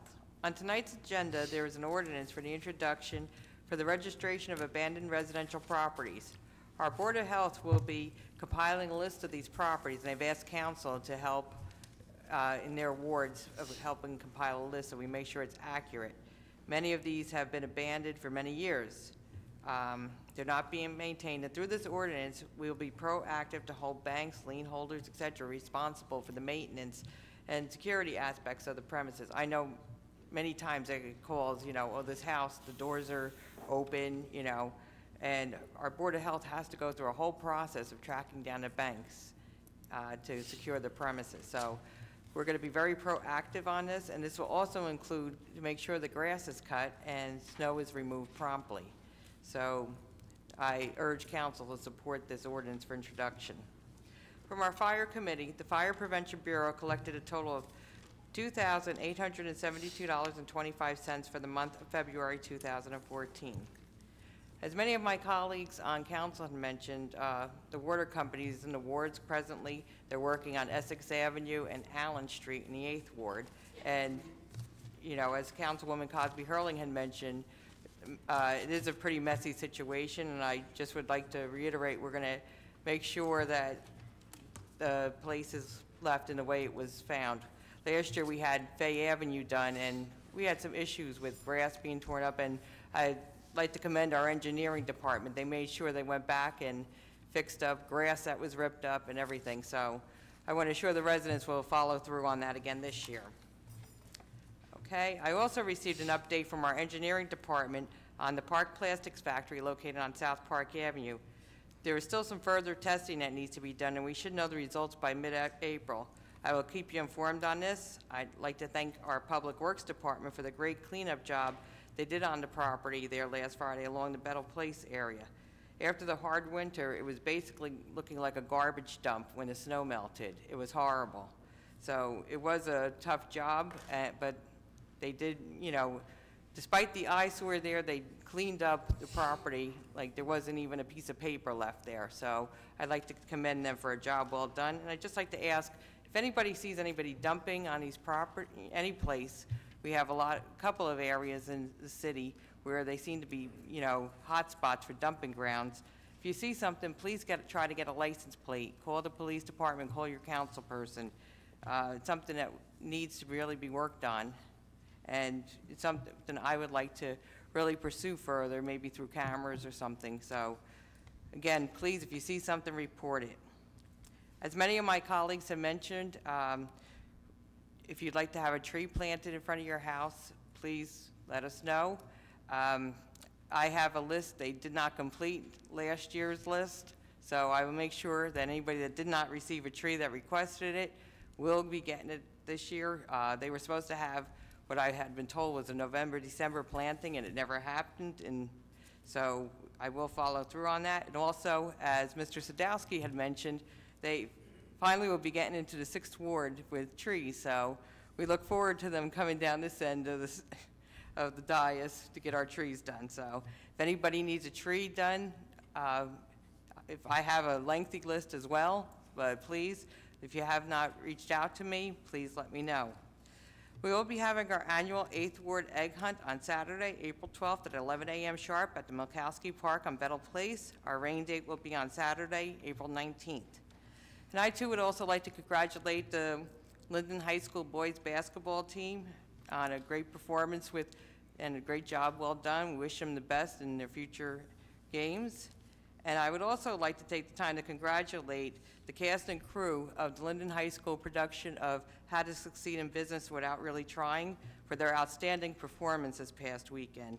Mr. Cosby, Mr. Spano, you did a wonderful job with those kids. And we have a few board members sitting here tonight. I would just like to ask that you continue to support the arts program at Linden High School. I mean, if you went to, Mrs. Hudak, I saw you, Archie, I didn't see you, but I don't know if you were there or not, but if you saw the fruits of your success, they started a program in middle school, I'd say about 10 years back, where they started doing plays there. They started the kids out there young in their productions, and as you could see, these kids were almost like Broadway performers. So once again, I ask you, please keep supporting the arts, and there's concerts coming up, so please check the website. These kids are wonderful. So also, Clean Communities positions, if anybody is interested from the 8th Ward, please give me a call. My number is 908-925-2309. That concludes my report, Mr. President. Thank you, Councilwoman. Councilman Medina. Yes, thank you, Council President. I do have a Personnel Committee report. Believe it or not, it's actually short. We only have 4 items on the agenda, on the report here, so I'll make this real brief. Number one, in the police department, the hiring of Conrad, I'm sorry, I don't want to butcher his last name here, Blajowicz, I apologize, a Linden resident as Clerk 1 at the annual salary of $34,548, subject to the city's pre-employment requirements, effective March 31st, 2014. Number two, in the law department, effective March 3rd, 2014, the permission to allow a volunteer student intern, Leonard V. Jones, to perform duties for 210 hours as assigned by the city attorney or his designee. Number three, from the Division of Personnel, the approval of policy regarding time off on emergency closing of City Hall. And number four, the approval of FMLA/NJFLA leaves for the following personnel. From Division of Personnel, FMLA, employee 6134, intermittent, FMLA 1/1/2014 through 12/31/2014, employee 179, FMLA 1/14/2014 through 2/2/14, employee 91153, FMLA 2/26/14 through 3/26/14, employee 734, FMLA 2/19/14 through 4/18/14, employee 858, FMLA 1/3/14 through 2/2/14, and employee 1021, FMLA 2/10/14 through 3/23/14. I seek the approval and seek a second. Second. Mr. Colbus? Yes. Byer? Yes. Brown? Yes. Armstead? Yes. Cosby Hurling? Yes. Sadowski? Yes. Minichinko? Yes. Yemakaitis? Yes on all with the exception of number 3. I'm voting no. Medina? Yes. Mr. Moore? Yes. All right. First, I want to congratulate the honorees and also congratulate the Linden basketball team and also the theater club as well. I know Councilwoman Jemakaitis kind of touched on that. I was there on Saturday with my wife, and I was blown away. I was actually talking about it the next day. No exaggeration, I thought I was in New York City on a Broadway show. That's how good it was. And you know what? I would trade in any Redbox movie to go catch another play like that. It was just an amazing evening. I encourage everyone to really go out there and really support the Linden High School Theater arts group there and their plays, and also even McManus as well. They have a couple plays as well. Definitely go out there. It's better than catching a DVD or a movie, in my opinion. For the 9th Ward, the 9th Ward has had a rough couple of weeks with cars being vandalized and wheels being removed of cars. The police department is taking this very seriously and have enacted a plan to combat the problem. The vandalism seems to be occurring during the hours of 2 and 5 a.m. Please try to have either a porch light on or some type of outdoor lighting, and be vigilant of your surrounding. If you see anything suspicious or any individual in the neighborhood, please reach out to our non-emergency number for the police department, 908-474-8500. I'm also sad to report that we lost a life of a long resident of Linden. Mr. Clark was struck by a vehicle on Northwood Avenue on Thursday around 4 o'clock, and unfortunately he passed away due to his injuries. So my condolences go out to the Clark family and my prayers. My condolences also go out to the Gomez family. This young man was a Marine and a positive example for his community. So definitely try to keep these families in their prayers, and unfortunately it's involving motor vehicles. With regard to the speeding problem on DeWitt Terrace and Orchard Terrace, our traffic bureau has found a solution that would address this issue. The solution is a 30-inch wide speed hump, which is basically called speed control.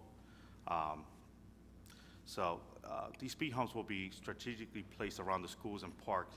This will maintain a safe speed on these roads so that these children and residents are safer while utilizing the road. The cost for each speed hump is roughly $4,500 each, which is a small price to pay for public safety. If I am successful with the help of council in getting these implemented, this will be a positive change to the 9th Ward and possibly other wards in the city. I will be also coordinating a community meeting with residents that live along DeWitt and Orchard to discuss this topic and get their feedbacks as well. Also, we'll be having a community meeting at the Linden Presbyterian Church on Orchard Terrace, Monday the 24th at 6:30 p.m. to discuss recent activities within the ward. Also, our police chief will be hopefully joining us that Monday evening, or not. I will ask the mayor if he has time available to answer any questions in reference to the recent activities in the 9th Ward. Comes to trees and sidewalk, I will be putting on my newsletter in April, but if you have any concerns, please reach out to me, 908-986-6100. I was lucky enough that I think 90% of the sidewalk list was done in 2013, so I kind of just walked into some good luck there. So hopefully we can get the remaining done this year. And again, if you want a tree, give me a call. I do have some on the list, but we'd love to add more to the list if you do want a tree. And lastly, a lot of my friends and constituents know the good news, but my wife and I have been blessed. We're excited that we're starting a family in Linden. My wife is due May 17th, and we're expecting a baby boy, and we're going to name him Daniel. So we're really excited to bring in another resident into Linden. We're excited to start this new adventure and continue our life here in Linden, because we believe in Linden, and Linden is definitely heading in the right direction. With that being said, this concludes my report, Council President. Thank you, Councilman. Moving to the mayor's report, Mayor Gabunka. Thank you, Council President. I'm going to be brief as the hour is getting late and we still got a lot of city business to do. As was mentioned with the old General Motors property by 6th Ward Councilman, what's happening there, if you look on the back by Linden Avenue, there's being put up, the steel's being put up for a 500,000 square foot warehouse. There's no tenants right now. Duke Realty, which owns the property, is building it on speculation, but feels very confident that when they build it, the warehouse people will come. And that should be done in the fall, completed in the fall. We're also talking to Duke as the Duke lawyers are considering strategy in regards to another planning board approval they need for Super Walmart. And of course their concern is that they don't want to leave any legal loopholes open so that ShopRite could sue us again for some type of improper process in front of the planning board. Everybody realizes that twice ShopRite has sued us for improper planning board process, and each time we went to the Supreme Court and won. So again, we got to be very careful to not leave open any legal loopholes. And consistent with ShopRite's policy of harassing the city of Linden and injuring taxpayers, everyone knows that Wawa had site plan approval from the planning board to build between Pleasant Street and the railroad trestle fronting 1 and 9. And what happened was, lo and behold, ShopRite sued again on the process for the planning board. Our attorney and Duke attorneys discussed it, and what they're suing us on is the fact that they claim we didn't give proper notification to the residents, which encompass 200 feet of where Wawa is going to build, so that they could be at the planning board. We did give notice, but we didn't give the entire notice or ordinance to the people. We gave a short version of it. All the attorneys still feel that that is appropriate and legal, but that's where ShopRite hung their hat on in regards to suing us again. So rather than go through a lawsuit, even though we're going to be successful in the appellate division, and we're sure that ShopRite will sue us to the Supreme Court, instead we're going to have a do-over. And we're going to give them their due of giving the entire ordinance and re-notifying everybody so that we knock out that initial lawsuit, and it would be far quicker than going through the legal process. And lastly, I'd just like to mention that I totally disagree with this governing body in regards to going to court for the council president. It cost us $22,000. We had to pay for an attorney's fees to represent council, and we had to pay for attorney fees to represent the council president position. And now I'm hearing talk that there may be an appeal, and I think that would be silly and foolish, because again, we're going to have to be paying more money on both attorneys to represent something that the judge already ruled on is being perfectly legal, because it's been occurring for the last 40 years, and this gives the public the right to decide on a council president, not a group of 10 council persons. End of report. Thank you, Mayor. We'll move into resolutions, 2014-129 through 2014-155. Public comments will be permitted on specific resolutions to be removed from the consent approval. Please read the synopsis of the resolutions, which have been prepared by the City Clerk's office. Each is informative and self-explanatory. However, if you wish to address a specific resolution, the council will entertain questions on it. Does anyone wish to move any resolutions 129 through 155 on my right? Pat Hero? 136? 138? 142? 143? 154? Thank you. Ms. Malik? 133? 139? 142? 146? 147? 149?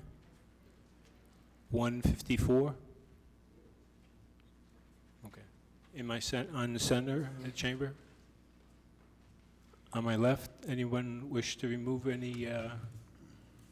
No. Seeing none, I ask for a motion on the remainder.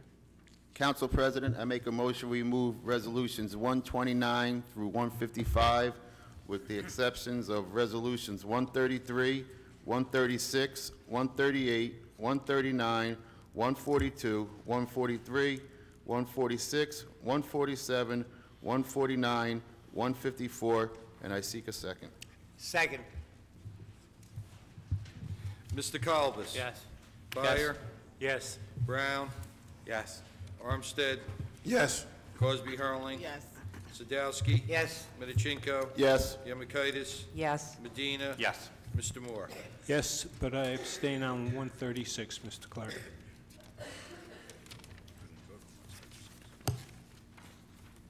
Ms. Malik on 133?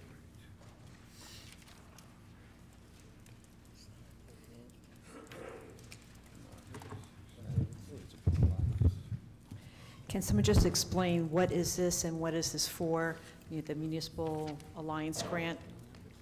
I could answer that, Council. Thank you, Mayor. This is a grant every year the city gets. It comes through Union County. It's based on a couple of dollars that every individual who's convicted of alcohol or a drug offense has to pay as part of their fine, and it goes towards alcohol and drug education, and there's certain programs that the Municipal Alliance approves to spend the money, one of the main ones being Project Graduation, which keeps Linden High School kids out of drug and alcohol issues upon graduation night. And there's other programs that are entered into the school by our juvenile officer, plus some professionals also deal with types of alcohol and drug type programs in the school. Okay, thank you. Council President? Councilman Brown, have a comment? I'm glad you brought this up, Ms. Malik, because I was going to actually bring this up, because we talked about this in the back. And while I support the program, I'm not supporting this resolution because the intent of this program is to help prevent and address drug and alcohol within the families and youth within Linden. However, when I look over some of the expenses, I have a problem with the way money's being spent in this program, how they're being spent, and programs that were cut. I mentioned this morning, and just to educate you, some programs that we used to have that were cut. One is called Life Changers. That was a program that we used to support where approximately 60 hours was 60 hours would be spent for the prevention and education of drug use within our youth, and it was geared towards an outreach program for at-risk youth and their parents. That program was cut, so there's no funding for that program. There was also another program that we used to have called Prevention. It was a prevention program, prevention diversion program, where it was targeting antisocial behavior, late childhood, early adolescent, and this was targeted towards middle school children, where they would go into the middle school. The program was providing prevention by the police officers, impacting approximately 400 students who are considered at risk in terms of first substance abuse coupled with violent behavior. That program was cut, which used to be funded. There was another program called Strengthening Families, where basically this was geared towards parenting and family strengthening program for high-risk families and youth. The program is found to significantly reduce problem behaviors, delinquency, alcohol and drug use in children, and improve social behavior and school performance. That program was cut. It no longer is in Linden. Parental Support Group. This program was for parents of children identified as at-risk children. The parenting sessions are designed to increase awareness of this special group of parents as to how to cope with issues related to drug, tobacco, and other drugs. That program was cut. So I just saw a pattern where programs were being cut, and instead, while they received the same funding year after year, instead, I have a problem with over $18,000 being spent on food. And basically, this program shifted over to Councilwoman Cosby's ward, where there's a program where kids through the age of 5th grade to 12th grade would go and play basketball and be fed. My opinion is that that's not real effective, because I don't believe kids that are in 5th grade should be up till 1 o'clock in the morning, which this program runs towards. I think we need to seriously look at this, how money's being spent, and reinstitute some of these programs. You know, I have children who go to school, and I would want them to have access to these same programs. I'm not going to have them stay up late at night to learn how to be exposed to these programs. Some of these funds used to be used for DARE programs. DARE programs I think many of us had in school. We no longer have a DARE program in my school systems, and I'm not sure if parents are aware of that. So while I support the intentions of this grant, I do not support how the money is being spent, and I disagree with the programs that were cut. Council President, can I respond, please? Mr. Mayor, please. I think Third Ward Councilman Brown is giving a lot of misinformation. Number one, the Municipal Alliance meets quarterly. It's open to the public. It's open to Councilman Brown, who's never been at one of the Municipal Alliance meetings. These certain programs were cut by Union County because they did not like the way the program was being instituted from private sector people. There is the ability for anybody to attend a meeting and deal with the Municipal Alliance and make recommendations as to what programs they feel appropriate and what programs they do not feel appropriate. What program he's mentioning about with feeding some of our youth is our Masterpiece program, which is every Friday and Saturday night to keep the young men and women off the streets, we keep open our multi-purpose center. The multi-purpose center gives them activities to do, such as basketball, and they're also taught about the bad use of drugs and alcohol. Again, this is a program that's successful. Maybe Mr. Brown doesn't like everything he sees in the program, but he's welcome to come and give his input at the quarterly meetings. Again, Project Graduation has been a tremendous success. It keeps our kids off the street after graduation night, and I think for him to just make irrational statements like he made is totally misleading the public. It's run by a police officer, Lieutenant Aslan, and also Dolores Hines. They do a tremendous job. Again, there's volunteers that stay up in the multi-purpose center till 1 o'clock in the morning. They do not get paid for being there, and a kid in 5th grade doesn't stay till 1 o'clock in the morning. There's certain time schedules based on age. So again, I think it's very misleading what the councilman is saying. End of report. Council President? Councilman Brown, you want to conclude? Thank you. No, I disagree with the mayor. The mayor may be misinformed because, as I explained it back, I did meet with Captain Aslan, who's in charge of this program for a number of different years. I've done research. I've talked to the county and met with our treasurer's office, off which everything I'm reading off of is the application. While the mayor mentions the county cut these programs, he's actually wrong. And if he could show me the documentation, I would gladly see that and have him read it at the next council meeting, because some of these programs are being used in other towns.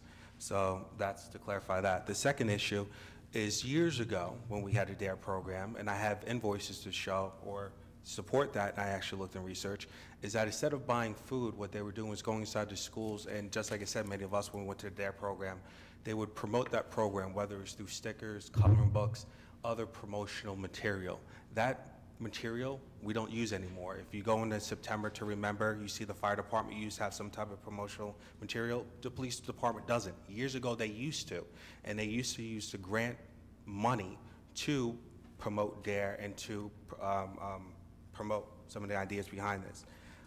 The mayor mentioned that people volunteer and they do this for free. Well, inside the grant application himself, the mayor is again wrong, where you have some people getting paid hourly, $150 an hour, $120 an hour. Another person, I believe, is $17 an hour.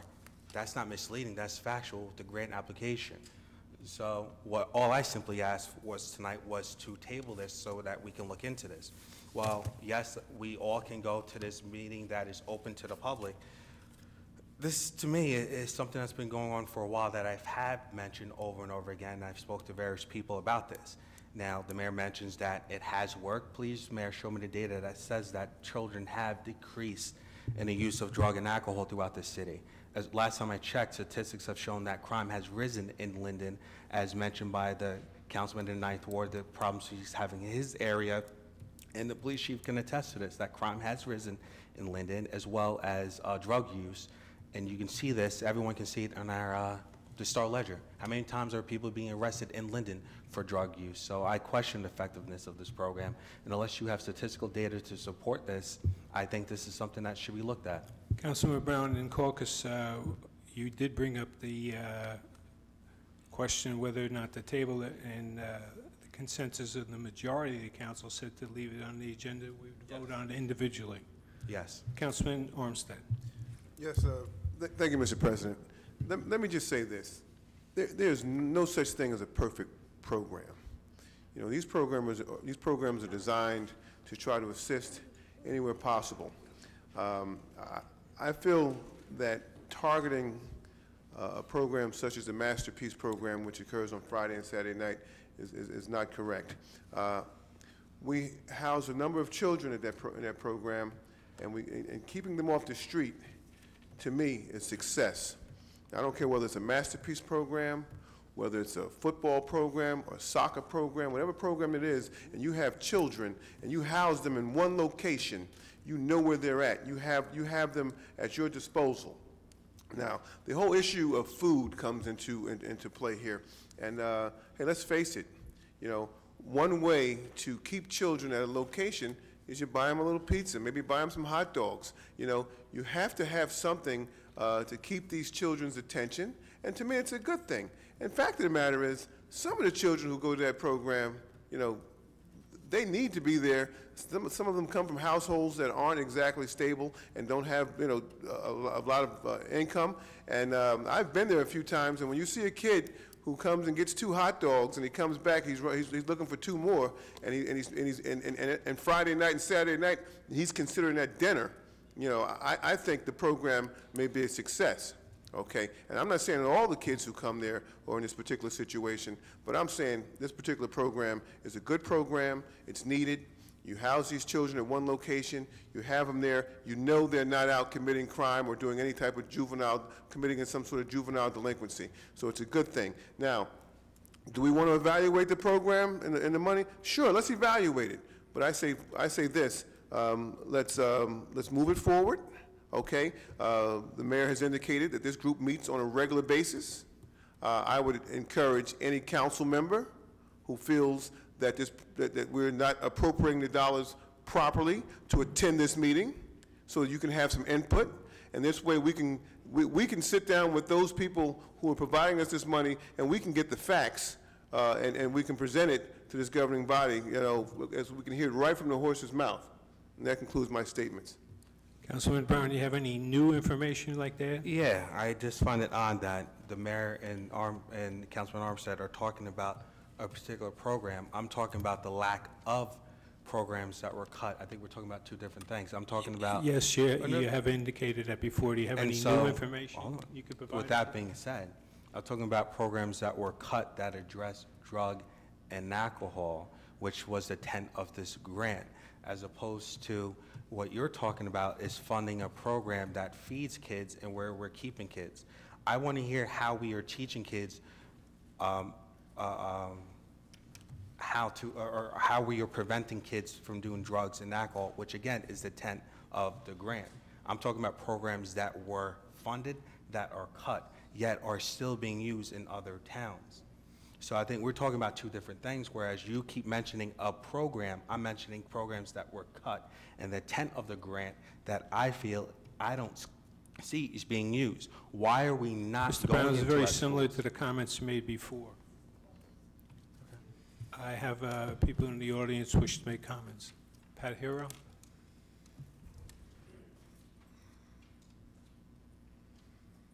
Three minutes, please. Sure. I think that the program on Friday nights, I believe it is, am I correct? Friday and Saturday. Friday and Saturday nights are a good thing for our children. First of all, if you're going to be playing basketball at that level and participating in that sport, you're going to get hungry. You're going to need to eat. And I think that's a good thing that we provide food for the children. As far as the DARE program is concerned, yes, it's important for our children to stay off drugs and alcohol so they can see the future more brightly. But in reality, I've understood that some of the DARE programs aren't necessarily that effective in getting children to stay off drugs and alcohol. So I think that we should, you know, of course, every time we have a program, we should evaluate it. We could see what we can do better, you know, each year and how to improve the program and stuff and see if the kids are really benefiting. And that's a good thing for any program one's involved in. One always needs like a yearly evaluation because we're always seeking to improve, I think, in any area of our lives, or we should be seeking to improve. But I think this is a good thing, and I think we should go for this Municipal Alliance grant. Also, if you want to keep kids off alcohol and drugs, what better way to do it than in a group activity where they're not running the streets, where they're not associating with bad individuals that they may find on the streets and getting into all sorts of trouble. We know where they are. They're guided by good people. They're good role models who show that people care about them. What better way is there to live a life and volunteer and do good for the community? Thank you. Thank you. Judy McCarthy, you wish to make a statement on this? Yes, I do. Please. 3 minutes. Yeah, I'll keep it short. I really think the intent here, though, needs to be considered. I mean, when it comes down to it, if those programs that were cut which we're talking about the people that are most at risk. I'm not saying that the other program wasn't good, but I'm just saying when you have limited funds, you have to allocate them to those areas that are going to affect those people that are at greatest risk. And considering, I mean, I don't know how valid those numbers are that you were reading, but considering that some of those sums that people are being paid for this program that, in my listening, makes me believe are not those at greatest risk, then I'd like you guys to consider that when you decide if you do go for this, to reevaluate things based on those people that are at greatest risk. Because there is only a finite amount of money.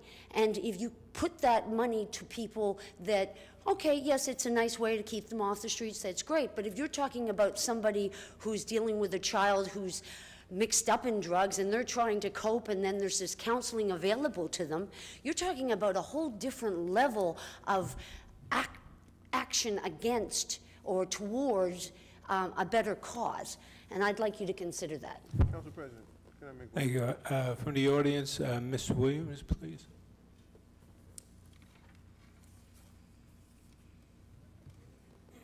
Three minutes, please. Thank you. I just basically had a question about some of the things that Councilman Brown had mentioned. The first thing I would ask if I can please have a copy of what you were referring to, because I'd like to see that. The other thing I wanted to ask, some of the programs that you mentioned, I wanted to hear from you, being that you have the statistical reports. Who cut those programs and why? Because I know, if I'm not mistaken, I do remember something about the DARE program, and I don't know if it was the county or not, but I think I remember the city council voting to eliminate that. You can correct me if I'm wrong, but if you can tell me who cut those programs and why. From what I understand, if the mayor, this is more of a question for you about the DARE program. From what my research and when I asked people, and the mayor, I could be wrong, is that we had a DARE program under Sal Bavona, and from what I understand, Miliano's the one that instituted it, Sal carried it on, Sal didn't carry it on. Under Miliano, we had it, but then there was a disagreement as far as with the mayor that he felt DARE wasn't effective and he wanted that program. Now, mayor, I could be wrong, but again, that wasn't from the county. You're wrong, as usual. May You like to pretend So that you can know you what answer you're why the DARE talking program about. was cut? You like to pretend like you know what you're talking about. But man, that's why I said if I'm wrong. Excuse me, gentlemen, excuse me. Just for, Why don't you call for the vote, Council President? Mr. Mayor, please, I have a comment. I spent If you 34 want, years in the criminal I can justice research system. when it was cut and why it was Mr. cut. Brown, I have the floor, thank Sorry. you. I spent 34 years in the criminal justice system, familiar with the DARE program. The reports that I've had, the DARE program didn't work. It doesn't apply maybe to tonight, but I have to tell you that. It's not the most efficient program in the world. Council President, with all due respect, it worked for me. I'm not on any drugs, and I remember the DARE program. Overall, it was not a great program. I ran a program that we came into Linden called the Crack Busters. We went to the 2 junior high schools with inmates from Passaic County Jail. Well, Council President, did you have a DARE program? No, I didn't run the DARE program. From my research. Did you have DARE program while you were in school? No. Councilman Armstead. Yeah. I just wanted to. I'm sorry. Oh, I'm sorry, It's Jeff. okay. I just wanted to mention, talk about some of the programs that we talked about that were cut. And what I'd like to mention is that many of those programs that he discussed earlier are being actually provided in some form or fashion by Union County. We have youth services right here in Linden, and they address many of the concerns when you have family issues and at-risk families. Union County Youth Services provides very similar services. So this, I think, has a lot to do with when they allocate this money for various programs in Linden, how they allocate it. So. Okay, so for Mr. Brown, is this you mentioned that you were going to vote against it. Are you planning to vote against it because you don't agree with the city accepting these funds, or you just think that they should be reallocated? What happens is that the city accepts funds and then we do a matching grant on top of this. And so they give it as a grant, a total. What we then do is that the committee or whoever's involved in this decides how that money's going to be divvied up. I disagree with how they're divvying it up. The grant money we still receive is a matter of how they divide it. That's up to when they do, and I'm pretty sure this is probably in the clerk's office as well. Every year they have to do an application, and they have to say, we're going to spend X amount of money on this program, X amount of money in this program. So for years they've been getting the same lump sum, and the city has been matching in cash and in kind contributions the same amount. They just seem like they're shifting over to different programs, which I feel they should be addressing the at-risk kids. Okay, before I take, do I have time? Thank you, Mr. Brown. Yes. Before I take my seat, I just wanted to make one comment about one of the programs that was mentioned up here tonight, and that is the Masterpiece Program. I don't really understand why some of the council people have an issue with this program. I know what some of the initial concerns were and the reasons behind it, but since this initiative has begun, I will say that I, for one, have seen the difference in my neighborhood with this program being instated, and it has kept the kids off the street. And I know that Reverend Donaldson, who runs it, has had people come in and speak to these kids. And oftentimes, I'm not sure how correct those numbers are about the people's salary, but from what I see, and I do go in there, not as often as some of the people who volunteer every week, but at least a couple times out of the year, I make it my business to go in there. And I see what's going on, and I see the gang members that are being brought in from off the streets, who are being given, recreational activities to do other things to keep them occupied rather than being out in the street selling drugs or shooting up people or committing 15 crimes. seconds. Okay. It does work. It has worked, and I hope that the city council does not disband this program because it is a good program. The crime in my neighborhood has been reduced. I don't know, I think the mayor is right when he says that the fifth graders that you mentioned that are out till 1 o'clock in the morning, there are set hours for different age groups, and they do not stay at that time of night. If there is a problem, it's a parental problem, and I think that the city, for one, should probably reconsider having a curfew to address that issue with the kids out, but it does work. Thank you. Thank you. Mr. Sharpie, will you take your hat off, please? Thank you. Yes. Motion on the motion, please. Thank you. I make a motion, we move Resolution 2014-133, and I seek a second. Second. Mr. Kalbus? Yes. Byer? Yes. Brown? No. Armstead? Yes. Cosby Hurling? Yes. Sadowski? Yes. Medichenko? Yes. Yemakaitis? Yes. Medina? Before our vote, I say 70% of our crime is from outsider. So just keep that in mind when you say crime has gone up. When you look at the Star Ledger, it's either Roselle, New Yorkers, Elizabeth, Irvington, North. So I think we're doing pretty well in our police department as well. So that's a yes. Thank you. Mr. Moore? Yes. Moving to 136, Pat Hero.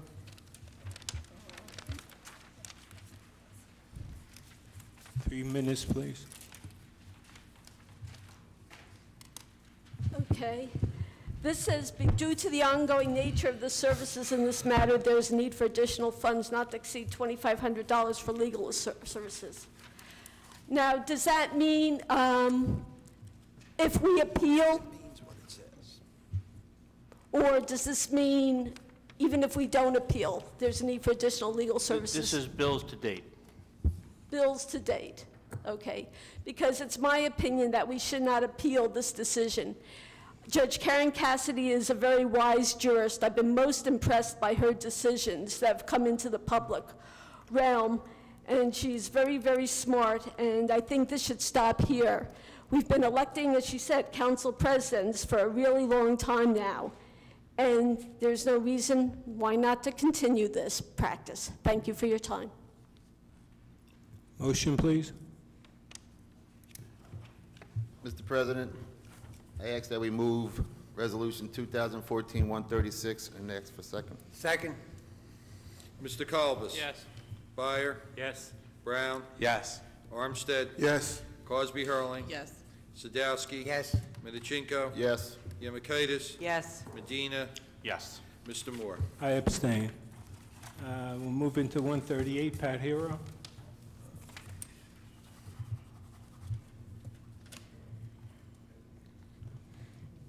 due to some recent incidents at my home, I've become very, very interested in boilers.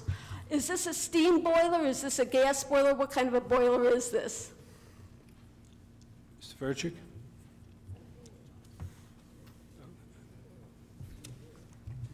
Mr. Vendetta? It's a gas boiler. It is a gas boiler. Is it like a hot water boiler? Is it a steam boiler? What type of boiler? Hot water. Okay, it's a hot water boiler. Okay, so my friend Dan Hallahan, I wonder if he would know about this. I just read a whole book on steam heating. It just seems so expensive, $100,320.10 for this item. Is this like the going rate? I mean, it just seems very, very expensive. Council President, I think John Vendetta will be... Wait. Mr. Vendetta has the floor.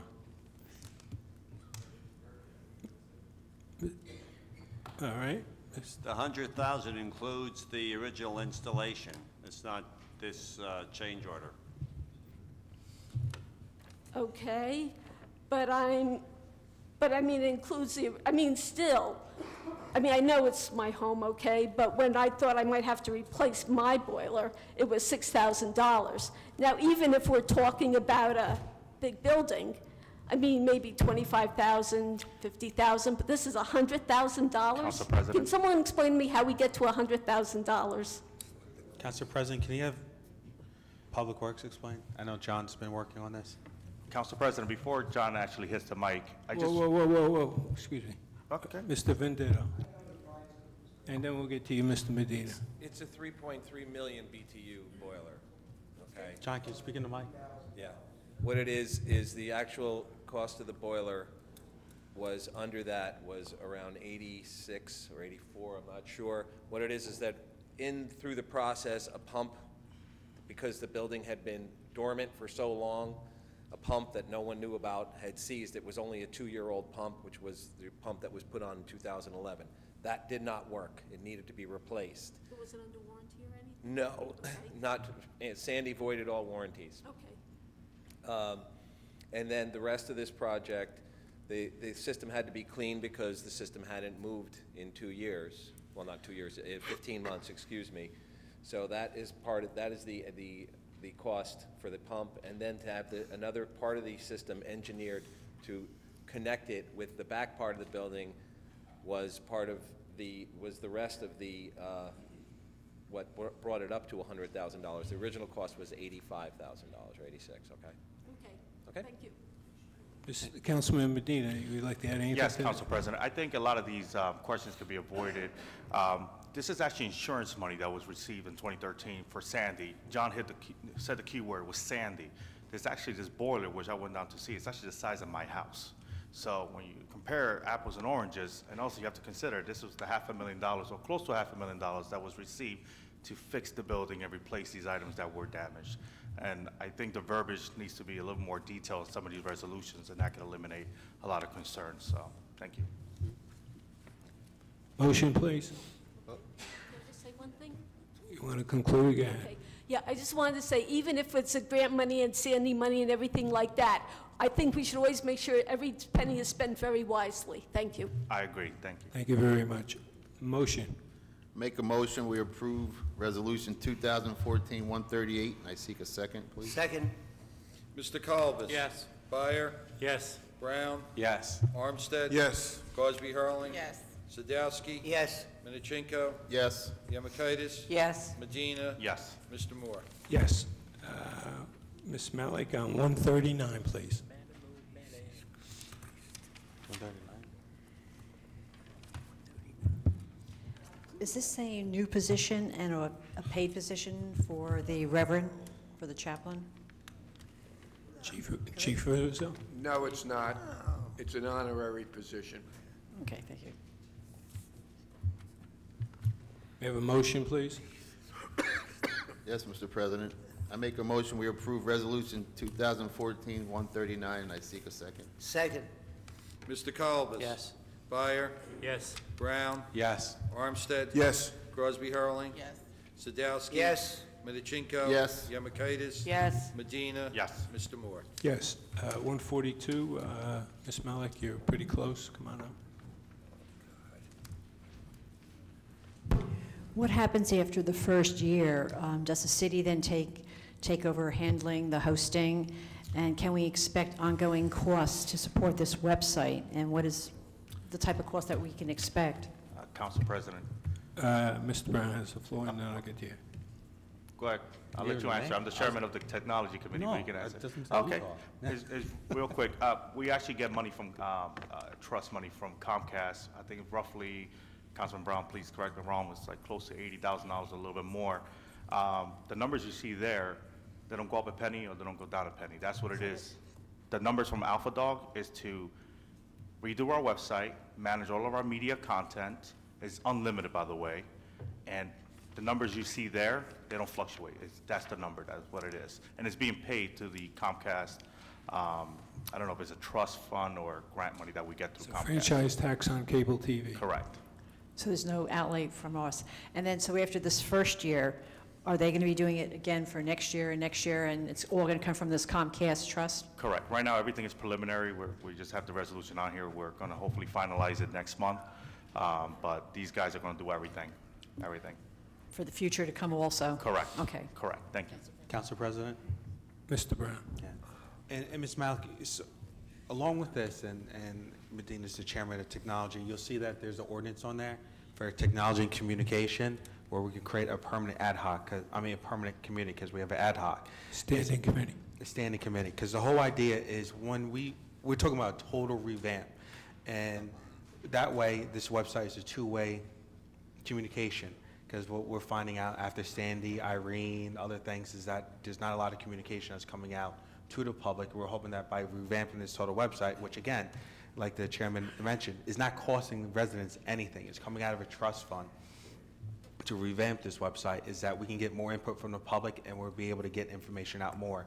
So not only will this help address the website, but Facebook and other social media means to get information out to the public and get information in. Also, we have Pat Hero wishes to speak on this. Yes. Who is Alpha Dog Inc.? Who's behind Alpha Dog Inc.? Actually, it is a private organization. They're out of Belleville, New Jersey. They do 25 municipalities currently now. If you go to the Roselle website, you can get their contact information, or go to their website, alphadog.com, or you can just Google it. But they're a Belleville company. They're right here in New Jersey. Okay, because there are a lot of, I find it strange to say extraordinary, unspecifiable services, because there are a lot of companies that do web hosting. I mean, I could mention one of them, and I will because I hear them regularly on the radio, although I don't know anything really about them, except that they advertise a lot. Hosting for Cheap, for example. We're spending almost, granted it is Comcast money, but we should still treat it like it's taxpayer money, $2,995 per month. I mean, that is a lot of money. I don't know necessarily, maybe if we bid this out, we might be able to get maybe just as good service at a better price. That's all I'm saying. Thank you. We did put it out for bid. They were the only one that responded. Also, with that money, the monthly fee there, they will come out and do photo shoots, city events. They will post it on the website. Again, they will handle all the media contents that we want them to upload at no additional charge, and it's unlimited. So I can literally send them 10 or 20 items a day, 30 days straight, and there's nothing additional to that cost. Mr. Brown, can you add anything to Yes. that hasn't been? Yes. Well, Ms. Hira, and I understand what you're saying as far as using money wisely, and you're looking at that number. But think of it this way too: is that one of the decisions why we went to them, just like the chairman mentioned, is unlimited content that come out, they take pictures, we can upload stuff. That's one less person that we would have to hire, pay benefits for, pension, everything else. Where I'm not saying we're replacing somebody, but we're using this company to do the job of an individual that we would have to hire, pay health benefits and everything else. So in the long run, this is cheaper for us, and again, is not costing residents anything because it's coming out of trust. So we felt this was the best way to go. Thank you. Motion, please. Yes, Mr. President. I make a motion, we approve Resolution 2014-142, and I seek a second, please. Second. Mr. Kalbus? Yes. Byer? Yes. Brown? Yes. Armstead? Yes. Cosby Hurling? Yes. Sadowski? Yes. Medichinko? Yes. Yemakaitis? Yes. Medina? Yes. Mr. Moore? Yes, yes. We'll move into 143, Pat Hero. I just have to take my hat off to Mrs. Copland and also the other two women, although I don't know them well enough to speak on them. But from their credentials, they seem very, very accomplished and wonderful people to have in Linden. But Mrs. Copland I've known for quite a long time. She's secretary for the planning board. She's been the president of the library board. She's been in the cultural committee. She's just a phenomenal woman, excellent in every way. She's just incredibly talented and so gifted. She's like a living legend in Linden. And we're very, very, very blessed to have her. And I just want to take my hat off, so to speak, to her. Thank you. Thank you for your remarks. Motion, please. Yes, Mr. President, I make a motion that we approve Resolution 2014-143, and I seek a second. Second. Mr. Kalbus? Yes. Byer? Yes. Brown? Yes. Armstead? Yes. Cosby Hurling? Yes. Sadowski? Yes. Medichinko? I'd just like to say I agree 100% with Mrs. Hero and, or Ms. Hero, and I vote yes. Yemakaitis? Yes. Medina? Yes. Mr. Moore? Yes. 146, Ms. Malik. I want to combine 146 and 147. Can someone just explain this electronic tax sale process? What is it? Yes. Mr. President. Stacy, would you come up, please? And could you speak into the microphone? Last year was the first year that we had an online tax sale. Every year we're required by state statute to have a tax sale, and the state has authorized municipalities to do it online, like an eBay process, and it's a lot better that whole day. It's a lot of work up to the tax sale, but it makes the day, and it makes it much easier for the tax office every time we hold the tax sale. It's when there's delinquencies that are not paid by the taxpayers, we have to hold the tax. Mm-hmm, yeah. Yeah, last year was the first year we were the fourth municipality in the state to do it. Did that answer your question? Thank you. Motion, please. Yes, Mr. President. I make a So motion that'll be on that 146 and 147. Yes, sir. I make a motion that we approve Resolutions 2014-146 and 2014-147, and seek a second. Second. Mr. Kalbus? Yes. Byer? Yes. Brown? Yes. Armstead? Yes. Cosby Hurling? Yes. Sadowski? Yes. Medichinko? Yes. Yemakaitis? Yes. Medina? Yes. Mr. Moore? Yes. 149, Ms. Malik. Is this the first time for this equipment, or is it a replacement? Chief Urza.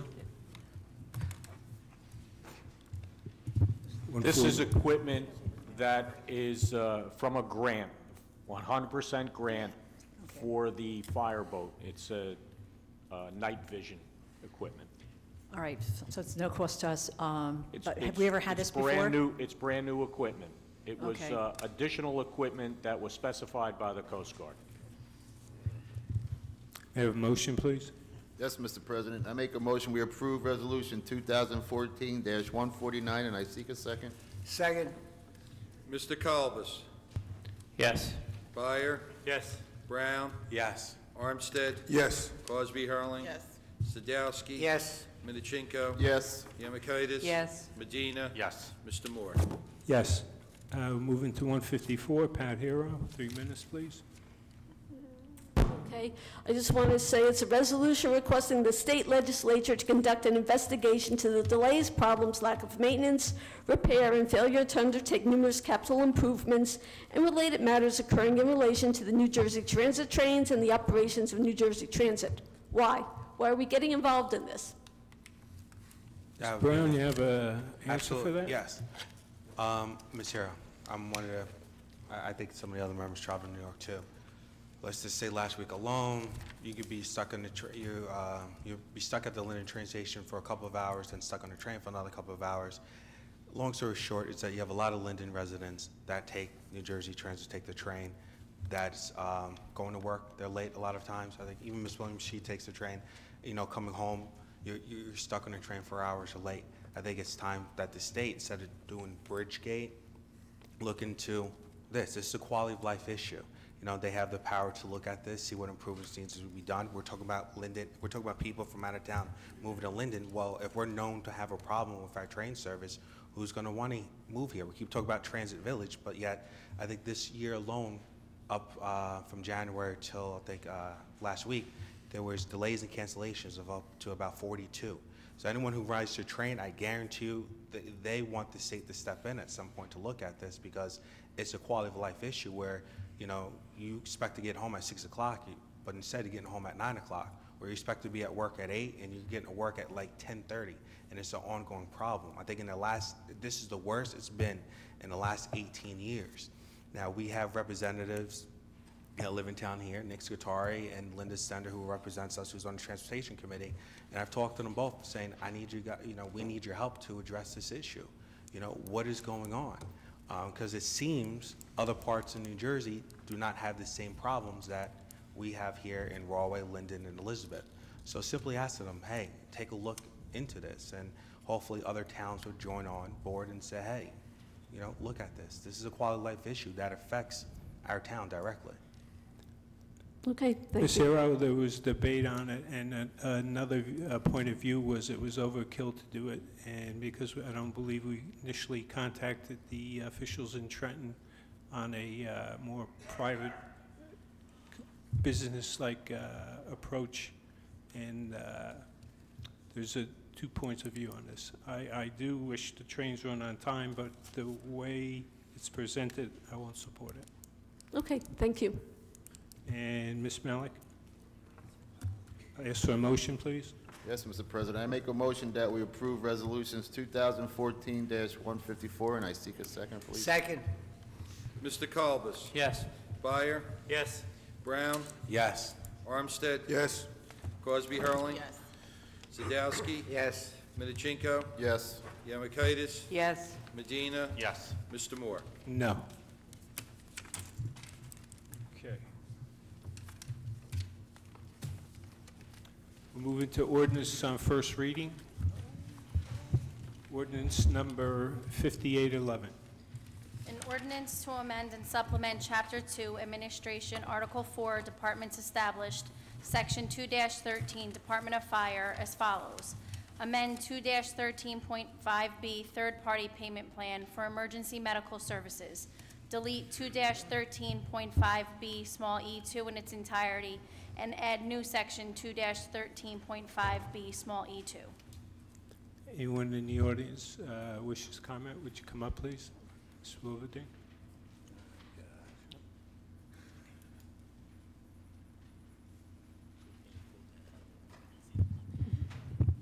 Diane Wolverton, Morris Avenue. Mr. Moore, am I allowed to ask a question at this point? You can make a statement, and that's the purpose of this, so we can get input So from the the next public. one they can answer, okay, well, I'll just kind of ask why I'm confused by this. I understand, you know, when I call the police to come to my house, it's covered by my taxes, I don't pay for that. Same if the fire department has to come. I'm just so confused now that the ambulance is taken over by the fire department. Why, if you need that service, we're paying it, and $700. Yes, I know insurance covers it, but I just don't understand, because it seems like it should be part of now a city service since the fire department is taking it over. So that's what I'm confused about, and I guess the next hearing someone can explain all that, but $700, to me, that's high. Thank you. Mr. Sharpie, 3 minutes, please. Well, if you guys start charging people money to save a life, oxygen, and $50 to save a human being's life, something wrong with you. The charge to keep a person alive, $50, to go back to her state, come on, people. Why did you have to make money on a human being, life? pretty sick.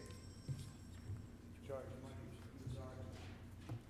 Well, some of you, I hope they charge you $50 on the bill.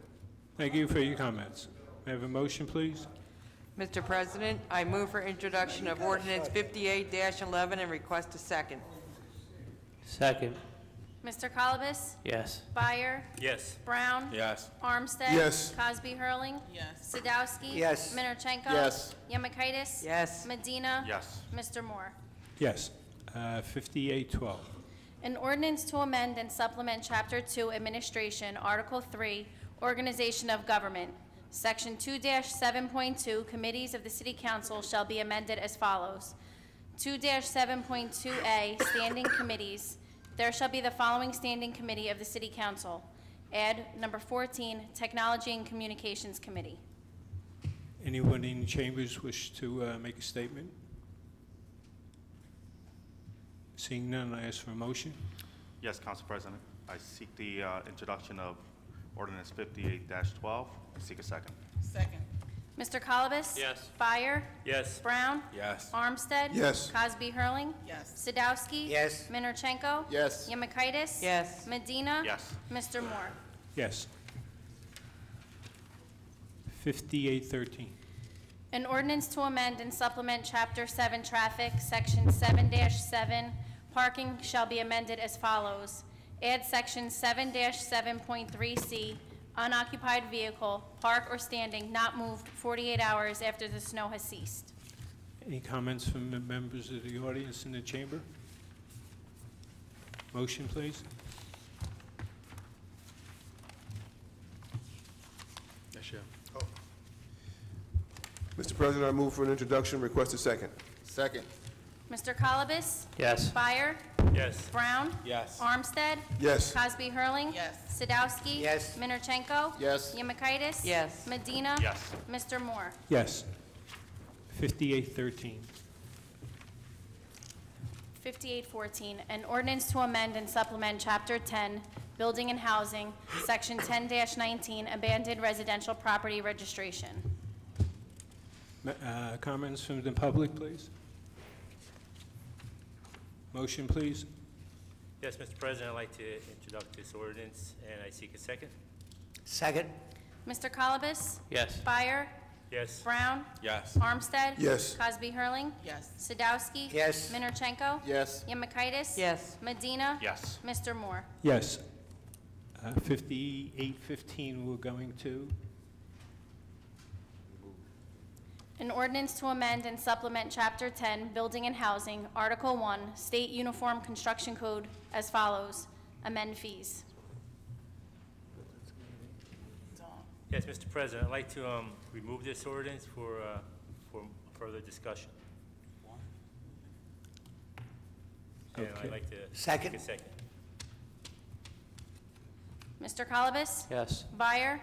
Yes. Brown? Yes. Armstead? Yes. Cosby Hurling? Yes. Sadowski? Yes. Minorchenko? Yes. Yemakaitis? Yes. Medina? Yes. Mr. Moore? Yes. 5816, please. An ordinance to amend and supplement Chapter 17, Sewer and Water, Article 2, Water shall be amended as follows. Amend Section 17-14, Cross-Connection Control and Backflow Prevention. Comments? Questions? Motion, please. Mr. President, I move for introduction of ordinance 58-16 and request a second. I'll second. Mr. Colobus? Yes. Byer? Yes. Brown? Yes. Armstead? Yes. Cosby Hurling? Yes. Sadowski? Yes. Minorchenko? Yes. Yemakaitis? Yes. Medina? Yes. Mr. Moore? Yes. 5818. 5817, an ordinance to amend and supplement Chapter 7 Traffic, Section 7-33, Handicap Parking Regulations, 7-33.1A, Handicap Parking on Street. Add 621 East Curtis Street, 1 space, 1002 Chandler Avenue, 1 space. Delete 146 Cedar Avenue, 1 space, 133 Irene Street, 1 space, and 1506 Winans Avenue, 1 space. Comments? Motion, please. Move for introduction, request a second. Second. Mr. Colobus? Yes. Byer? Yes. Brown? Yes. Armstead? Yes. Cosby Hurling? Yes. Sadowski? Yes. Minorchenko? Yes. Yemakaitis? Yes. Medina? Yes. Mr. Moore? Yes. 5818. An ordinance to amend and supplement Chapter 7 Traffic, Section 7-36 reserved as follows. Delete 7-36 reserved in its entirety and add new Section 7-36 Library Parking Lot. Public comment? Motion, please. Council President, I move for introduction and seek a second. Mr. Colobus? Yes. Byer? Yes. Brown? Yes. Armstead? Yes. Cosby Hurling? Yes. Sadowski? Yes. Minorchenko? Yes. Yemakaitis? Yes. Medina? Yes. Mr. Moore? Yes. 5819. An ordinance to amend an ordinance entitled, an ordinance establishing a schedule of title, salary ranges, and regulations for maintaining the classification and salary standardization plan of all employees of the City of Linden, passed August 15, 1995, and approved August 16, 1995, that should read, add Schedule 4II2. Comments? Motion, please. Yes, Council President. I move the introduction of ordinance 58-19 and seek a second. Second. Mr. Colobus? Yes. Byer? Yes. Brown? Yes. Armstead? Yes. Cosby Hurling? Yes. Sadowski? Yes. Minorchenko? Yes. Yemakaitis? Yes. Medina? Yes. Mr. Moore? Yes. 5820, please. An ordinance to amend and supplement Chapter 29, Land Development, Section 29-5.8, Schedule of Fees. Comments from the public? Motion, please. Adam's not here. Adam's not here. All right. Yes, Council President. I move for the introduction of 58-20 and seek a second. Second. Mr. Colobus? Yes. Byer? Yes. Brown? Yes. Armstead? Yes. Cosby Hurling? Yes. Sadowski? Yes. Minorchenko? Yes. Yemakaitis? Yes. Medina? Yes. Mr. Moore? Yes. Moving to... We have one more. We I'm have sorry. bond ordinance 5821.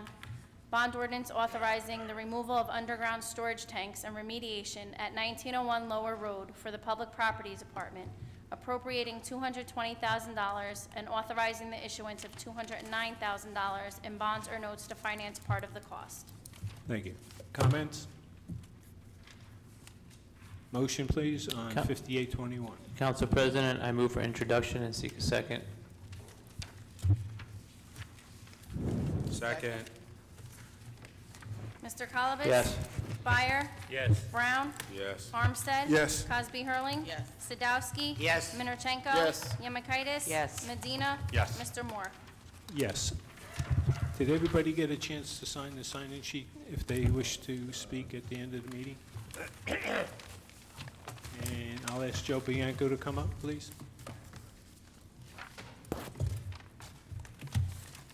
The other page. Can't cut.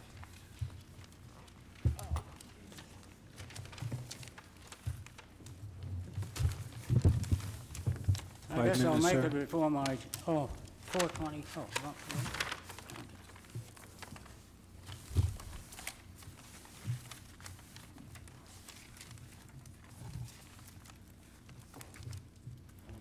I'll make it before my curfew is, well, anyway. Good evening, Mayor, Council President, Council. I have resurfaced. My comments are, as always, submitted with all due respect and not intended to offend anyone's sensibilities. First, a couple of quotable quotes to ponder.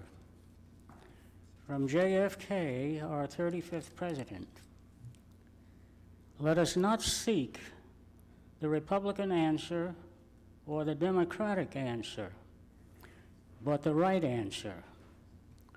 Let us not seek to fix the blame for the past. Let us accept our own responsibility for the future." You heard the word responsibility. And let me remind you, with responsibility comes accountability. From LBJ, our 36th president,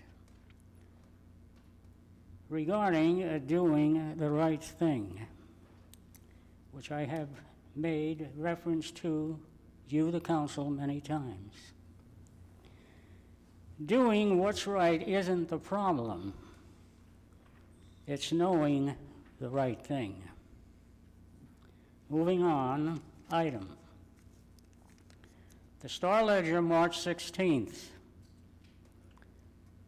charting a new course for Linden, AKA changing the city charter.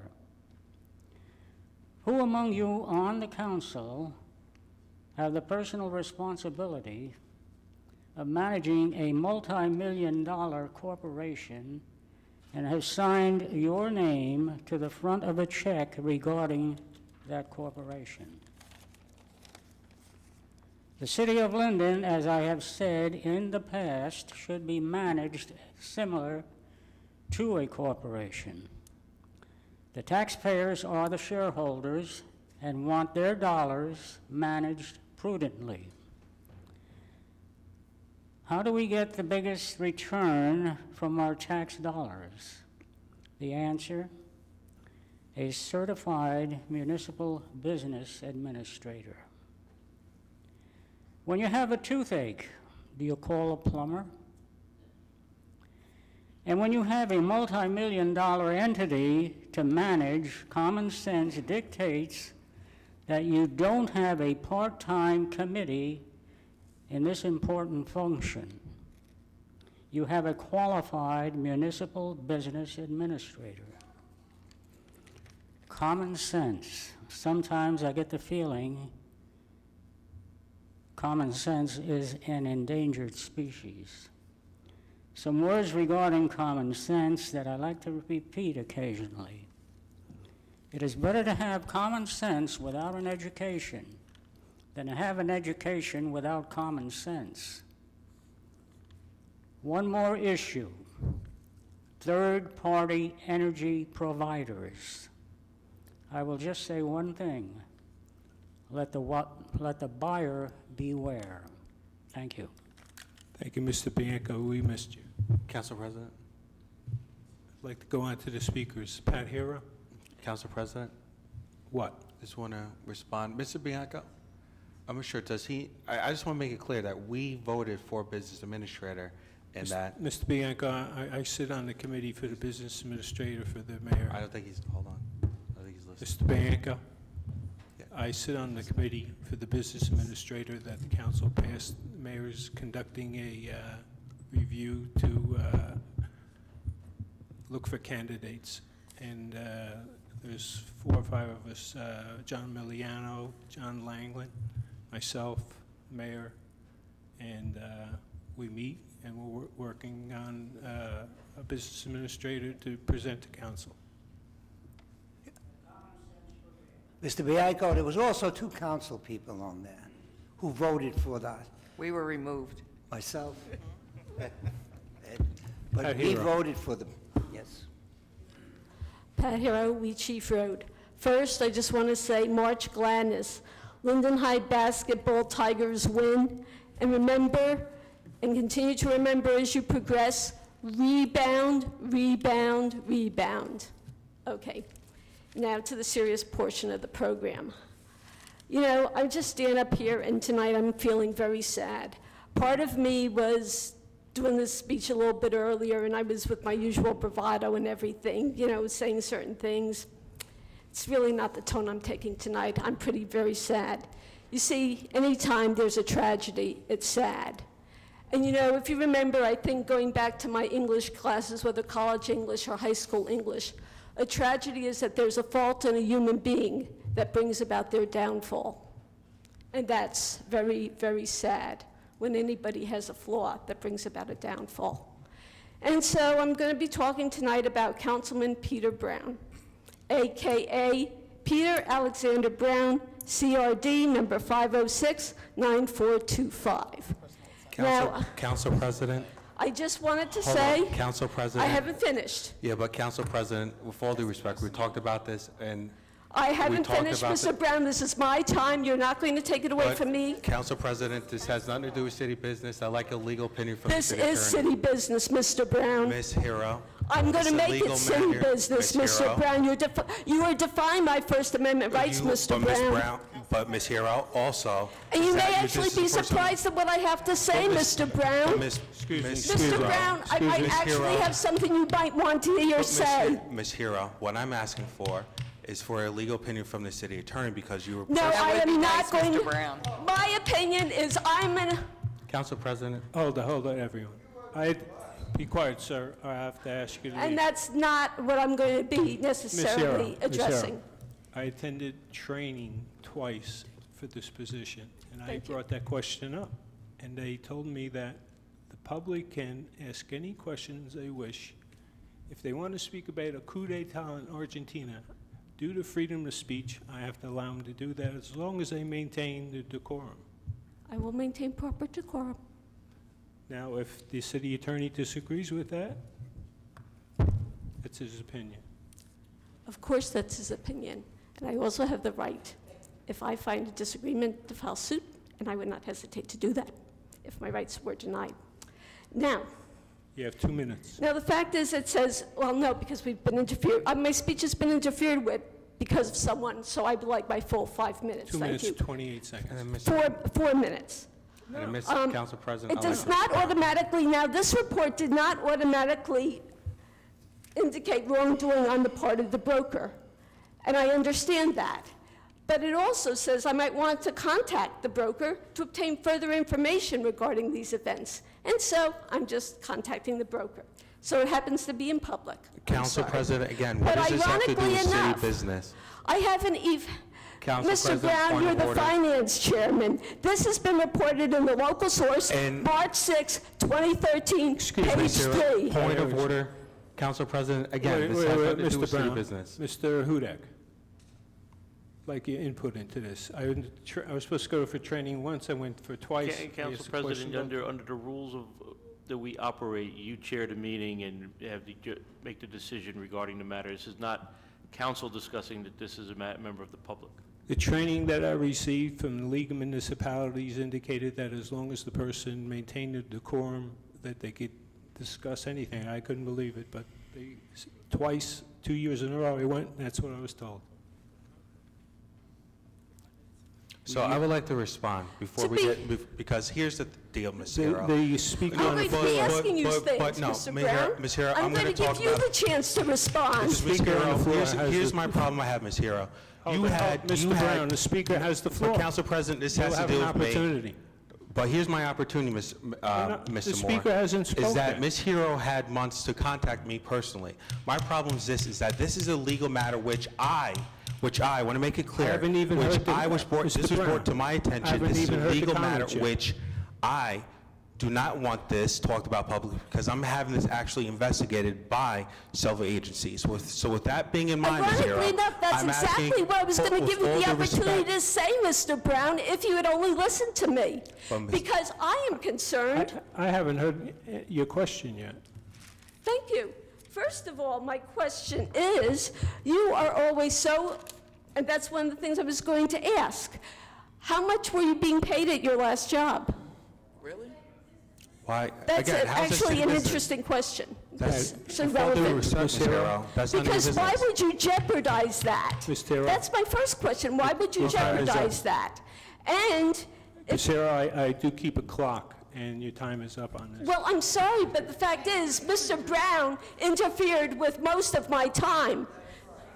Therefore, I should have I at do have- least 2 minutes more. I have 15 more speakers. It's going to take 65 minutes. But Jim, she didn't get a chance to speak. How many people are still here that are going to be on that list?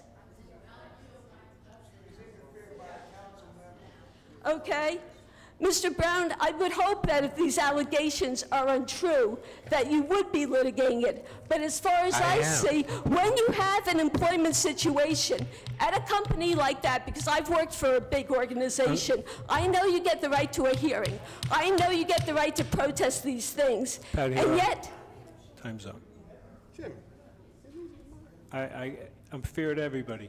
Everybody gets 5 minutes. I have a time clock. You are not fair with me. I mean, with all due respect, Council President, I was interfered with in my speech.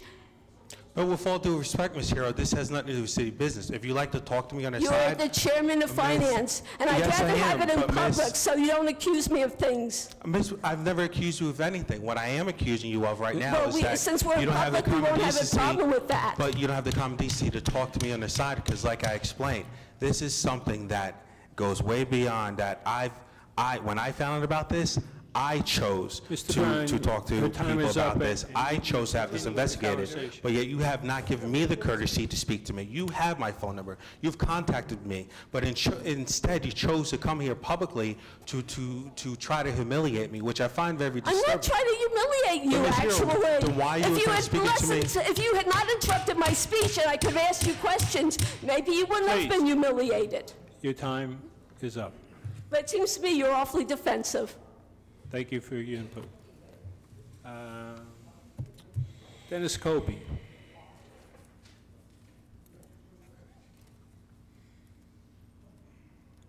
Five minutes, please. Thank you. Dennis Kobe, Palisades Road. I'm aware the city has some financial problems, yet behind Public Works sits about $50,000 worth of metal, if not more. I know some of it might be connected to Hurricane Sandy, but something has to be done about it. Some of that metal's been there 2 years. City could use the finances. While I'm the subject of metal, on the way here, I passed 2 little trucks removing metal from the streets. There's laws out there that state it's against the law to remove that metal. We're losing $40,000 to $50,000 a year. I wish something... Were you able to get the license plates? No, I didn't. I wanted to get here on time for this meeting. With the Privacy Act, sometimes I know when I was a supervisor, I had a hard time convicting them. Some of the council brought up that Public Works needs more employees. Yet, last council meeting, 3 people were hired for public property. I was a little confused by that. Public Works, they're involved with garbage, recycling, roads, sewers, trees, sidewalks, cleaning of Wood Avenue, plowing snow, salting. They cleared the train station during the storms. They're also responsible for cleaning and cutting 31 parks and over 60 lots. Not public property. Public Works does that. And they're also responsible for the 20 or 40 abandoned houses that just call in. Yet, these employees were hired for public property. I'm a little confused. Public Works needs these employees. They made you look good. Years ago, we were the envy of other towns with the services we had. I just hope we could fix that. Mr. Roth, can you respond to this question?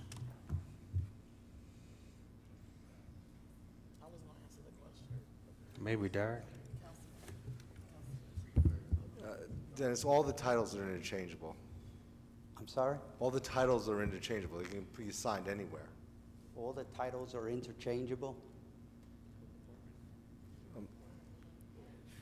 We have Explain divisions. We have divisions here, right? I don't know, it's- you tell me. Nice. We have a Department of Public Property and Community Services. That's one department. It's subdivided by divisions. If we hire someone for a department, we can put a person anywhere within and amongst the divisions. I know when I worked here, I was certified under Public Works.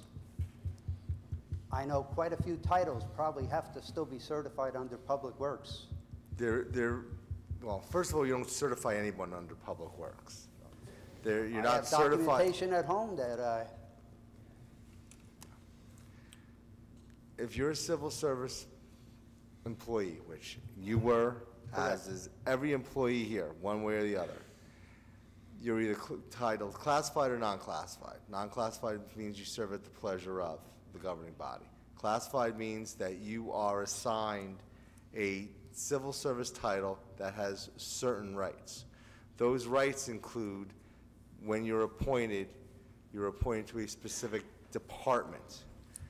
You're in the fire department. You can't move civil service-wise from the fire department to the police department unless you get documentation from civil service to do that. We reorganized the departments approximately 4 or 5 years ago. We used to have about 18 departments, 19 departments. The state required us to have no more than 10, including administration and the courts. So we were left with 8. We combined many departments and deleted several that had no employees in it. When we combined departments, we were required to set up specific divisions. And there are 6 or so divisions in public property and community services. And because they're in one, because all those divisions have been combined, any person can be assigned to anywhere in the department, regardless of a title. So there, as you said, there is nobody that's certified for public works unless it's something in their actual title, like superintendent of public works. So you're saying the laborers, they could work for public property, public works, yet years I've been there, I never seen one public property employee on the back of a garbage truck behind a leave machine, ever. You called this consolidation a few years ago. I have never saw it at all. Can't answer you, I don't want Dennis. to get into a battle about that. There's one other thing I want to bring up. I don't know if anybody has any connections with the state. St. George Avenue, there's no lines. Somebody's going to get killed out there. Somebody has to paint those lines. It's ridiculous. It's been, God, 6 months Council to President, a I could year. answer that. Mr. Mayor, please. I've talked to the, number one, the problem was that it got too cold before they were able to put the permanent lines down. So what the state was doing was put temporary lines, and they were wearing out because they were only temporary. Last Friday, I called the engineer in charge of that project that resurfaced Route 27, and he told me that with the weather warming up, in 2 weeks, they will definitely have permanent lines down. That was his statement. Thank you for your time. Thank you. Mr. Ronald Yang? 5 minutes, please. Thank you, Mr. Chairman. Mr. Mayor, council members, last month you heard me talk about the adverse impacts of possibly having Walmart come in on us employees over at ShopRite and Pathmark. This month I'd like to expand the comments to how it might affect other citizens here in Linden. As a specific example, I pay my landlady $700 a month rent. Now her sons have gotten good jobs, but they moved out of the area. So she's left to take care of the house by herself. And so I want to raise the next level question, which is that with the depressed economic situation, many of us are bothered by property taxes.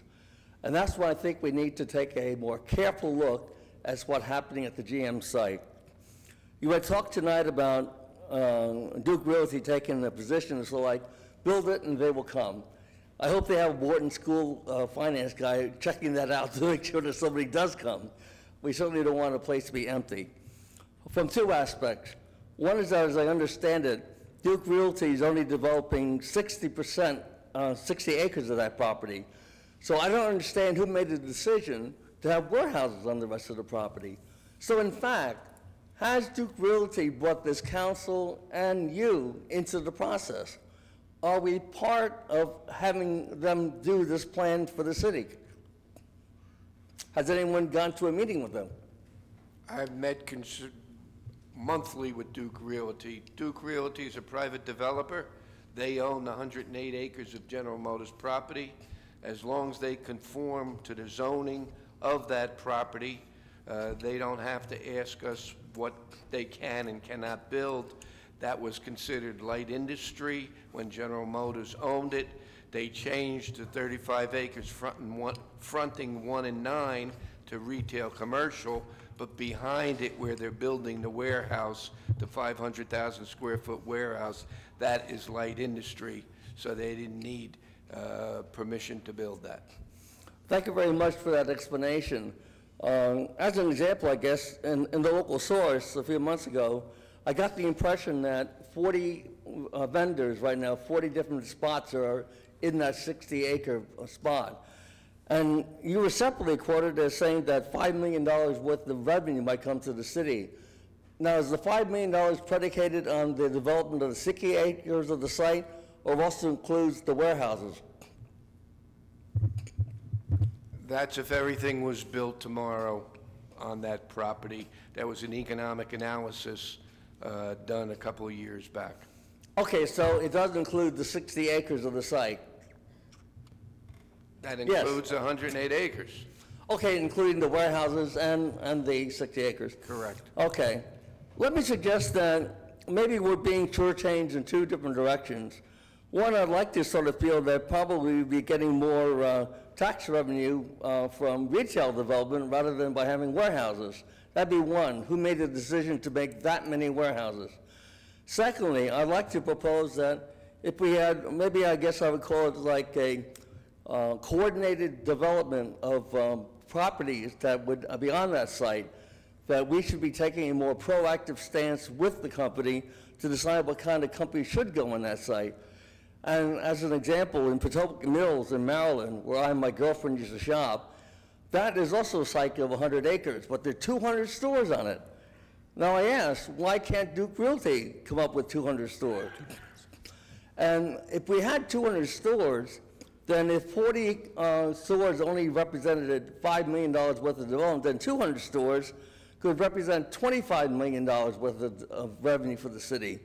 At that level, maybe we can even talk about property tax reduction at this point. And so I guess that'd be the point for tonight, that maybe we need more proactive stance.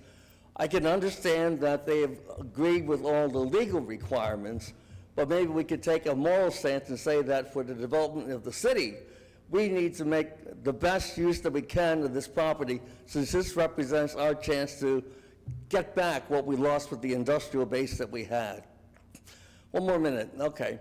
I guess since I gave such a dire look at what Walmart had the last time, maybe I have a better view of that this time. As an example for myself personally, I probably spend about $50 a week on groceries. And maybe if I was at Walmart, well, maybe I'd only spend $25. But I was sort of thinking, if I had a bookstore that was very big nearby, rather than going to Barnes & Noble and Clark, then I might not mind spending $50 worth of book. And in that sense, make back even more than I would have saved by shopping at Walmart. And I think the same thing would be said for many of the outlet malls and the other kinds of, I guess what I call collaborative planning that could be done. These would be the kinds of stores that come in that probably could give us the big kinds of discounts, that for those that can afford it, they could afford to keep shopping at ShopRite and Pathmark and not worry. In fact, they would probably have net savings. Thank you. And so, okay, and while those, of course, who have to go to Walmart need to do so. Thank you very much. Judy England McCarthy. I have to say, 5 minutes, please. Yes, absolutely. It's been a very interesting evening. I haven't stayed for a council meeting in its entirety for years, and I have to say that I find this very enlightening. One of the things I noticed, and I want to commend the council and the mayor, is that I did notice in the agenda that there was a lot of mention of grants and found money. Now, as a taxpayer, I really appreciate knowing that, you know, that piece of equipment for the fire department, that's great. We get that, and we're not paying for it. So we get a service that we get to access.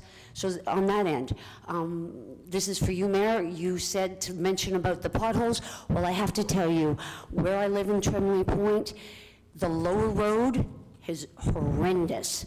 And the other part is just after Dunkin' Donuts, before you get to the mall that has the Dollar Tree.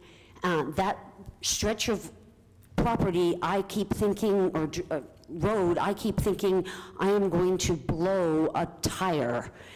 You get, if you don't catch it, and because you got traffic and it's very busy, I mean, I know part of the problem is that the roads are so busy, but it's actually become very dangerous.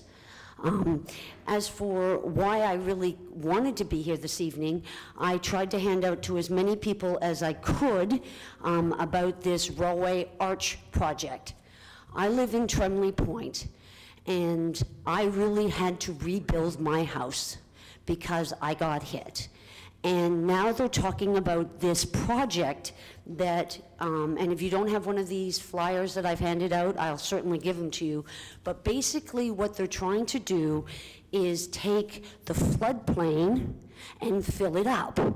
Now, it makes no sense, and even the Army Corps of Engineers wants to come in and evaluate it, but the DEP is streamlining it and not even allowing the Army Corps of Engineers to look at it. So as my representatives, and as someone who doesn't want to see Linden having to go through what it went through, as well as all the neighboring towns that are along the Railway River, please use your political clout to change the way things are set up here. The only people that will benefit are the corporation and those people that unfortunately are being paid to ignore the common sense here. So I would ask you to really look into this and be the representatives we need you to be to safeguard that we don't spend millions of dollars. Thank you. Councilwoman Cosby Hurley, you have a comment? Yes, Mrs. McCarthy. Councilwoman Yamakaitis and Councilman Sadowski and I, we sent a letter to Congressman Payne, who actually requested the Army Corps come in. And like you said, the state DEP is streamlining it. So they're trying to rush it along. I mean, there's a lot of media on this. There was a New York Times article. It was on 105 last week. But we just need to be clear that we don't know for sure if it's going to affect, and we don't know that it's not going to affect. So our position, at least those of us, and Councilman Minichenko was not on council when we sent the letter, but it's going to affect someone somewhere, and we hope it doesn't affect us here in Linden. And I live on the other side of the ward, but my friends, my neighbors, we're all one town. So I think it's very, very important. So I just wanted you to know that we are, some of us, looking to, at least get the study done so we know for sure what the impact will be. If I could interrupt, it was 28 feet they intend to raise the soil. Yes, basically, I'll make it really quick. But basically what they're going to do is take from new, you can't hear me? No, I say they're going to raise the soil level 28 raise it, feet. okay. Basically, they're going to take from New York City, this Maryland company is going to come and take from New York City enough of this concrete, which has petroleum in it, okay, so it's toxic, and they're going to load up 29 feet. Now, the law stated 29 feet high. I said 28 feet. I didn't know it was 29. Okay, but they're going to load it up, and this whole idea that it's not going to affect the floodplain or the quality of the water if it starts seeping in there. I mean, it doesn't take a rocket scientist, and for whatever reason, they're trying to streamline this through. I mean, the DEP had to give them an extra waiver because by law, they could only put in 2 feet. And so they got this waiver to go 29 feet. I mean, it doesn't take a rocket As scientist. the councilwoman said that we are trying. Oh, no, and I knew about the letter, and I knew about that letter, and actually several people, mayors have gone on, sent this letter and stuff to Christie, but it's like, it's to no avail. I don't know why. Okay, sorry. Thanks. Patty Murga.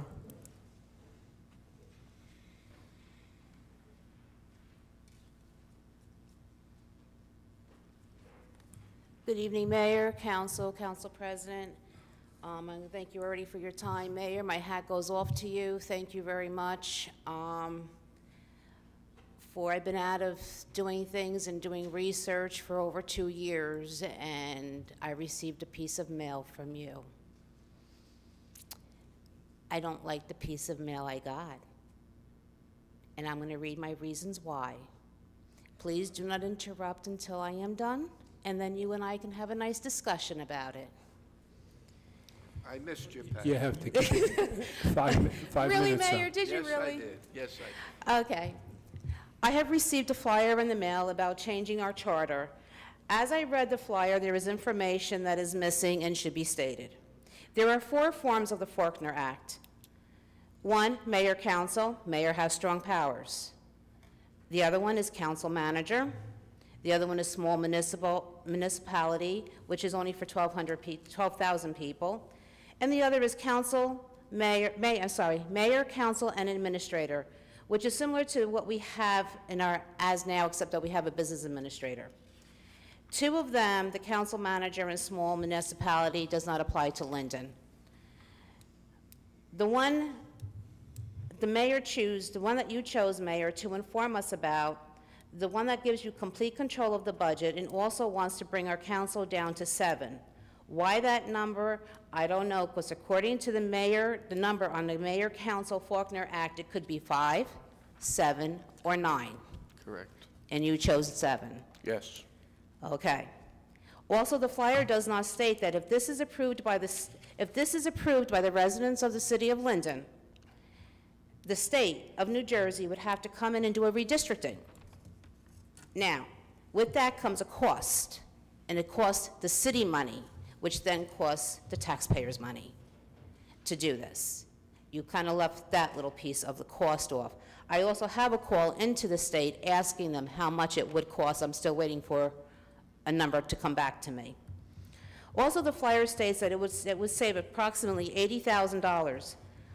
I could not come up with that figure no matter what I try to do with rounding up. The most I came up with just laying off 4 councils, doing away with the 4 councils like you wanted to do, was $71,200.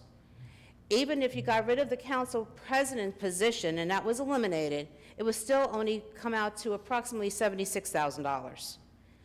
Now, Judge Cassidy came in and says that we can have a council president, which I'm glad. Thank you for that. Budget numbers have to be exact, which brings me to another point, Mayor. You have come from being a captain to being the captain of the police department, I want to make sure I stipulate that, to a part-time councilman, to a part-time mayor. I know that you put in 14 hours a day, but at the same time... 2 minutes, please. Thank you. At the same time, I also know that our council members also do, so it kind of upset me a little bit when you kind of put down to me or mock being a part-time councilman. I guess what I want to make sure is, I don't know, yes, we do need a $96 million, we have in my $96 million budget. At the same time, I understand that it's hard to come in, and yes, corporations have CPAs that do it. If you have the authority now from council to do a business administrator, that's the person who should be doing the budget, not a mayor of a former captain or a former councilman. It's doing the same thing that we have here already. What I would suggest is that you have council form a committee with council members, as you did with the business administrator, but this time you have people from the wards come in also along the side and do a charter study. Yes, you did a charter study in 1970, and I see it very nicely on the back of it. You highlighted very nicely everything that you wanted to make sure pointed out. But at the same time, this is now 2014. Maybe a charter study needs to be done. And maybe our council that is intelligent and people from the wards can participate to see really if this is necessary. 30 seconds, please. I'm done. Thank you. Thank you. Mayor? Pat, I respect your opinion, but I totally disagree with it. Of course you do. And Would you expect anything less? Not at all, not at all. Okay. It's a good love-hate relationship, I understand that. What, you got to remember, it's a flyer. I can't put every single detail on a flyer. It would be just too busy. I am a firm believer that this form of government is dysfunctional. I have served on this form of government since 1994. That doesn't mean that the council persons are dysfunctional, but this form of government is dysfunctional. Yes, we had to clarify about 6 months ago, this governing body did adopt the business administrator after about a 2-year study by a committee picked by this governing body. The only issue I have there is that this governing body charged that committee with finding a business administrator and citing him under this form of government. And under this form of government, with 11 council persons, he would only be a figurehead because he wouldn't have the authority. He'd have to go back to the committees, which is how this form of government runs, by committees with chairman in charge of public works, etc. And therefore, he would be only a figurehead. I believe in an administrator. At this point, council directed me to start looking at a business administrator because it's my pick on the state statute, and I am doing that with a committee that I formed to recommend or help me recommend a business administrator. But again, I feel that 37% of this population, which is governed by a Faulkner Act charter, and most of that is the big cities that have the Faulkner Act. You can't run a $96 million corporation by part-time people. And again, it's not reflecting on their ability. It's just the process can't run. We've had an opening in the construction code for over 5 months before it was finally acted upon. If we want to put somebody on in Public Works, we have to go to the Public Works Committee to make a recommendation. We have to go to the Personnel Committee. We have to go to the Finance Committee. Again, it's an inefficient form of government for the 21st century. I'm exercising my right as a citizen and as the mayor of this city to put this on referendum. I hope I could get 4,000 signatures to do so and let the people decide. Some people have opinions that it's necessary. Other people don't. But again, that's what democracy is all about, to put it on a ballot, let the people decide. But again, Mayor, couldn't you have a resolution put through to have the business administrator have the authority? No, it's not the way it was written. Excuse me, what? That's not the way the ordinance was written. I have a, Okay. Mr. Yamakaitis would like to make a Mr. comment. Council President? Yes. Mr. Hudak. I Okay. just want to clarify something, because the mayor is talking about the business administrator ordinance that was adopted. Under the state statute, and with all due regard to the mayor, your council is succeeding powers and giving them to the business administrator. He does not have to go back to committees. He comes back to council with his directions. It's just exactly the same way the Faulkner Act works. So you're not going to be going through 5 levels of committee.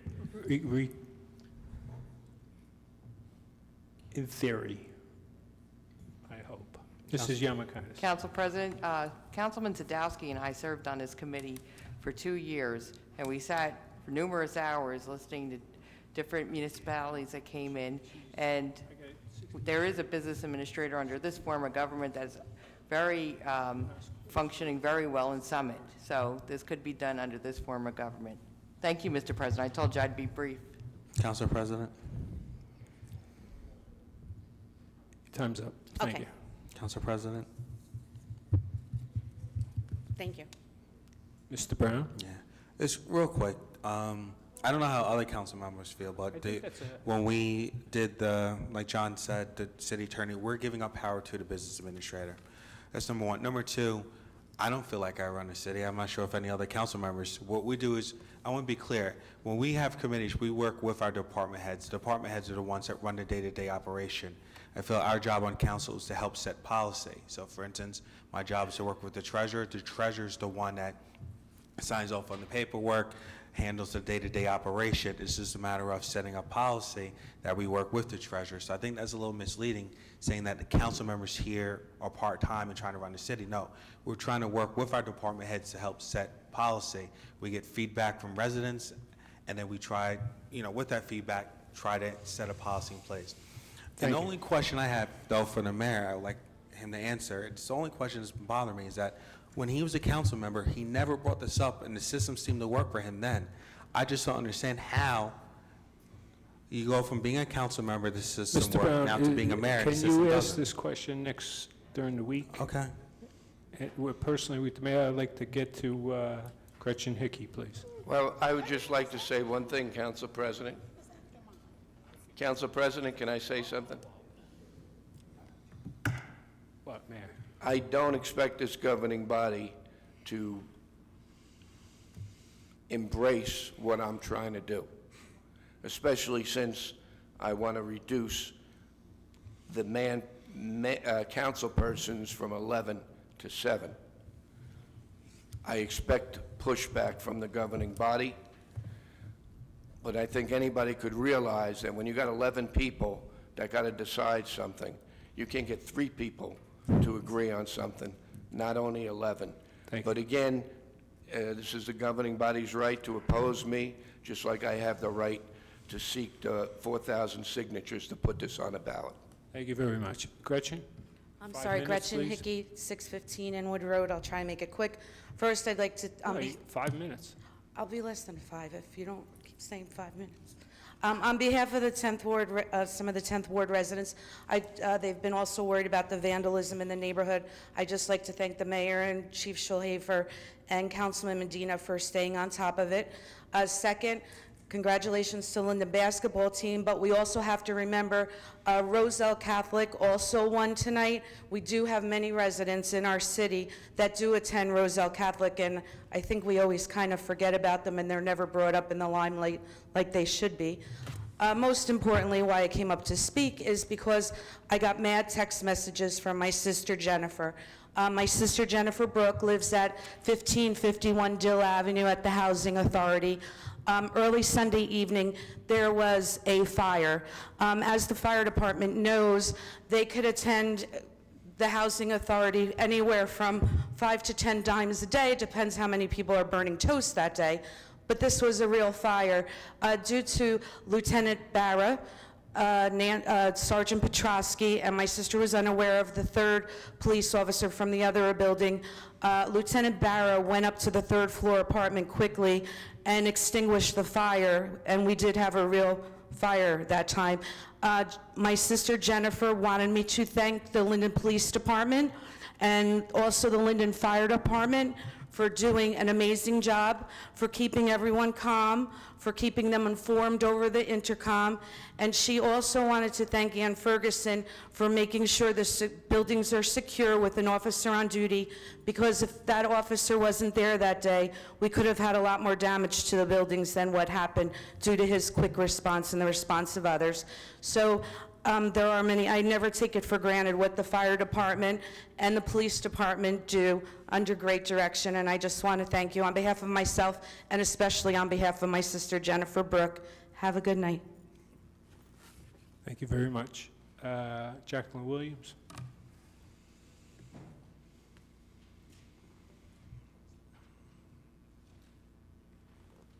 Five minutes, please.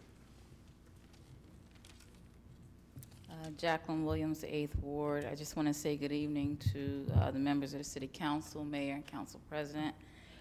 I was a little bit late, so I do want to congratulate Mrs. Copeland and the others who were honored here tonight. I know that Mrs. Copeland is also being honored by the county for her services, and it could not have happened to a better person, so congratulations to you. For Michelle, I would like to thank you. I know I said that I was going to say it before, but it wasn't really the appropriate time. But I do want to thank you for the trees that we received. A couple of my trees in front of my house had died for whatever reason, and they were replaced. And I also want to thank you for having, I guess it was DPW who fixed the grass that the water department left a big giant hole, and we kept falling into that. So thank you for having it fixed as well. Congratulations to the Linden Tigers. I am so proud of you. You deserve everything that you get, and I do hope that you win, continue to win, and win the national championships. I wanted to make mention about the Affordable Health Care Act. I'm sorry, I'm kind of murmuring my words. I'm a little bit tired tonight. I do want to remind the residents about the deadline that's coming up very quickly. March 31st is the deadline to enroll in the Affordable Health Care Act to get your insurance coverage. Just for clarification purposes, I know that some people had heard that there was an extension that was granted for 2 years, and that is true. However, that extension does not keep you from being fined the following year if you're not signed up by the 31st. The President of the United States is basically giving the states more time to get their people signed up for coverage because there's still a lot of people who are not covered and do not have health care coverage. I had something that I wanted to mention really quick because Plainfield and Elizabeth, from my understanding, are two of the highest cities where the residents are uninsured. I know it was in NewJersey.com that Plainfield is having some registration efforts. You can go into some facilities that are set up out there, and they will help you enroll over the computer. But Linden and Roselle came in a close second for having the highest number of people uninsured. So we do want to make sure that people are aware of this deadline. I mentioned once before, if you are not employed, if you don't have income, you are still required to have health insurance. It's called the Affordable Health Care Act for a reason. It goes by your income. So if you don't have any income, more than likely you will be provided free health care services or may have to pay $1 or whatever the case may be, but you won't know that until you actually go in. I have a couple of websites and then I'll take my seat. You can go to www.healthcare.gov. You can go to www.obama-care.org. There's also one for Medicare supplements, obama.medicaresupplement.com. And to actually purchase the healthcare insurance or shop around for your plan of choice, you can go to www.healthcaremarketplace.com. Thank you so much and have a great evening. Jackie. Thank you very much. Can you forward me an email? Sure. John Francis Roman.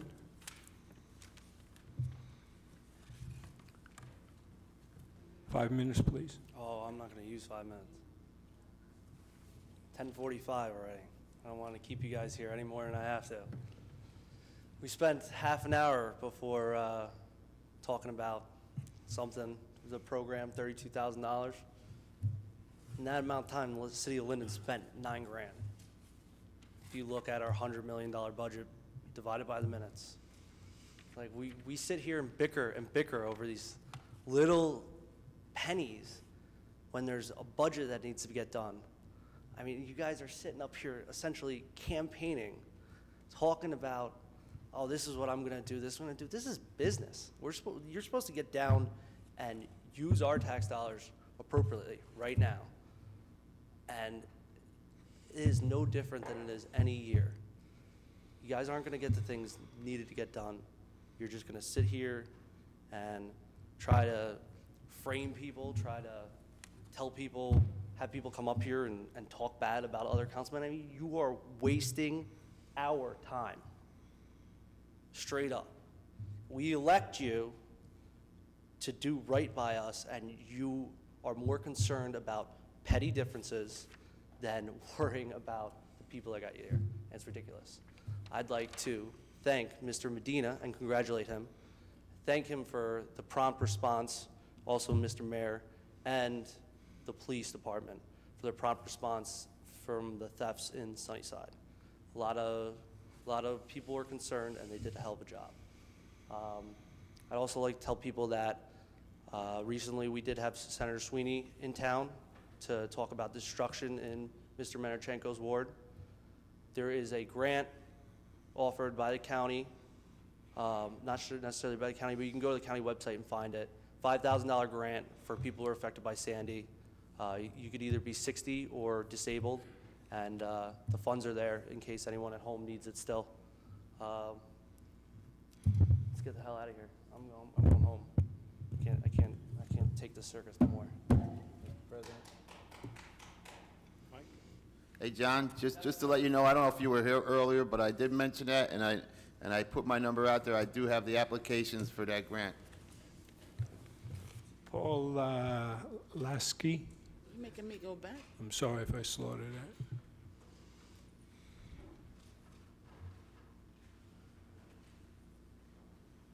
Could you help me out? Paul Lidinsky, 1150 West St. George's Avenue. Good evening, all. I'd like to discuss this lawsuit between the city and the Board of Education.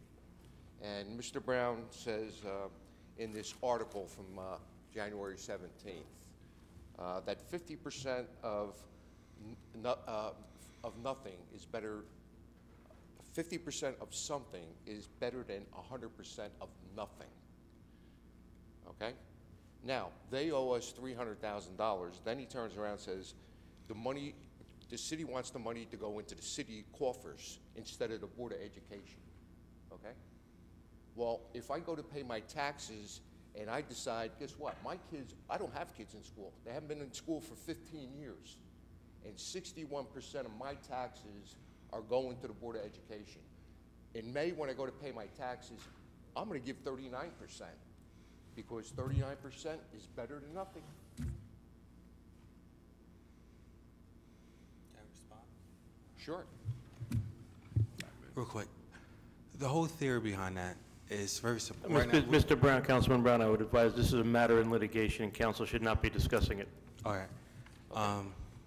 We How do have I an put it? interpretation by our attorney, and we have to abide by that. Okay. But I just don't understand the comments. Can I say we haven't received any money yet, or? Okay. Mr. Brown, please listen to the city attorney. Okay, Henry Mack. 5 minutes, sir.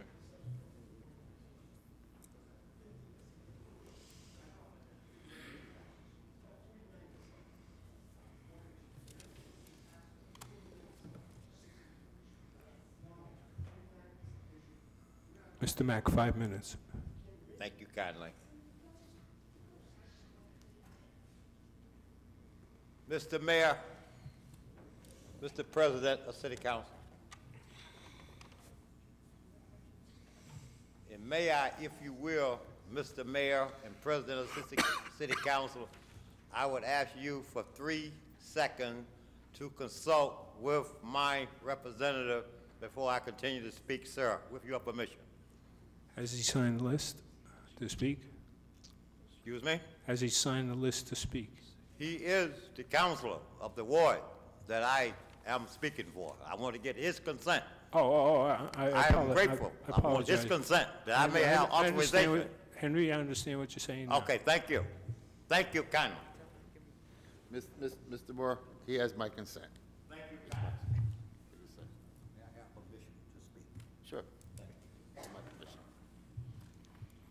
That was tricky. I didn't. Mr. Mayor, Mr. President of City Council, please be advised that I have spoken to the council of the unit that I am a part of. He gave me permission to speak to Mr. Mayor. I want you, I'm talking to councilmen and women of this committee, to follow my dialogue. Ask for permission. This is our problem down here.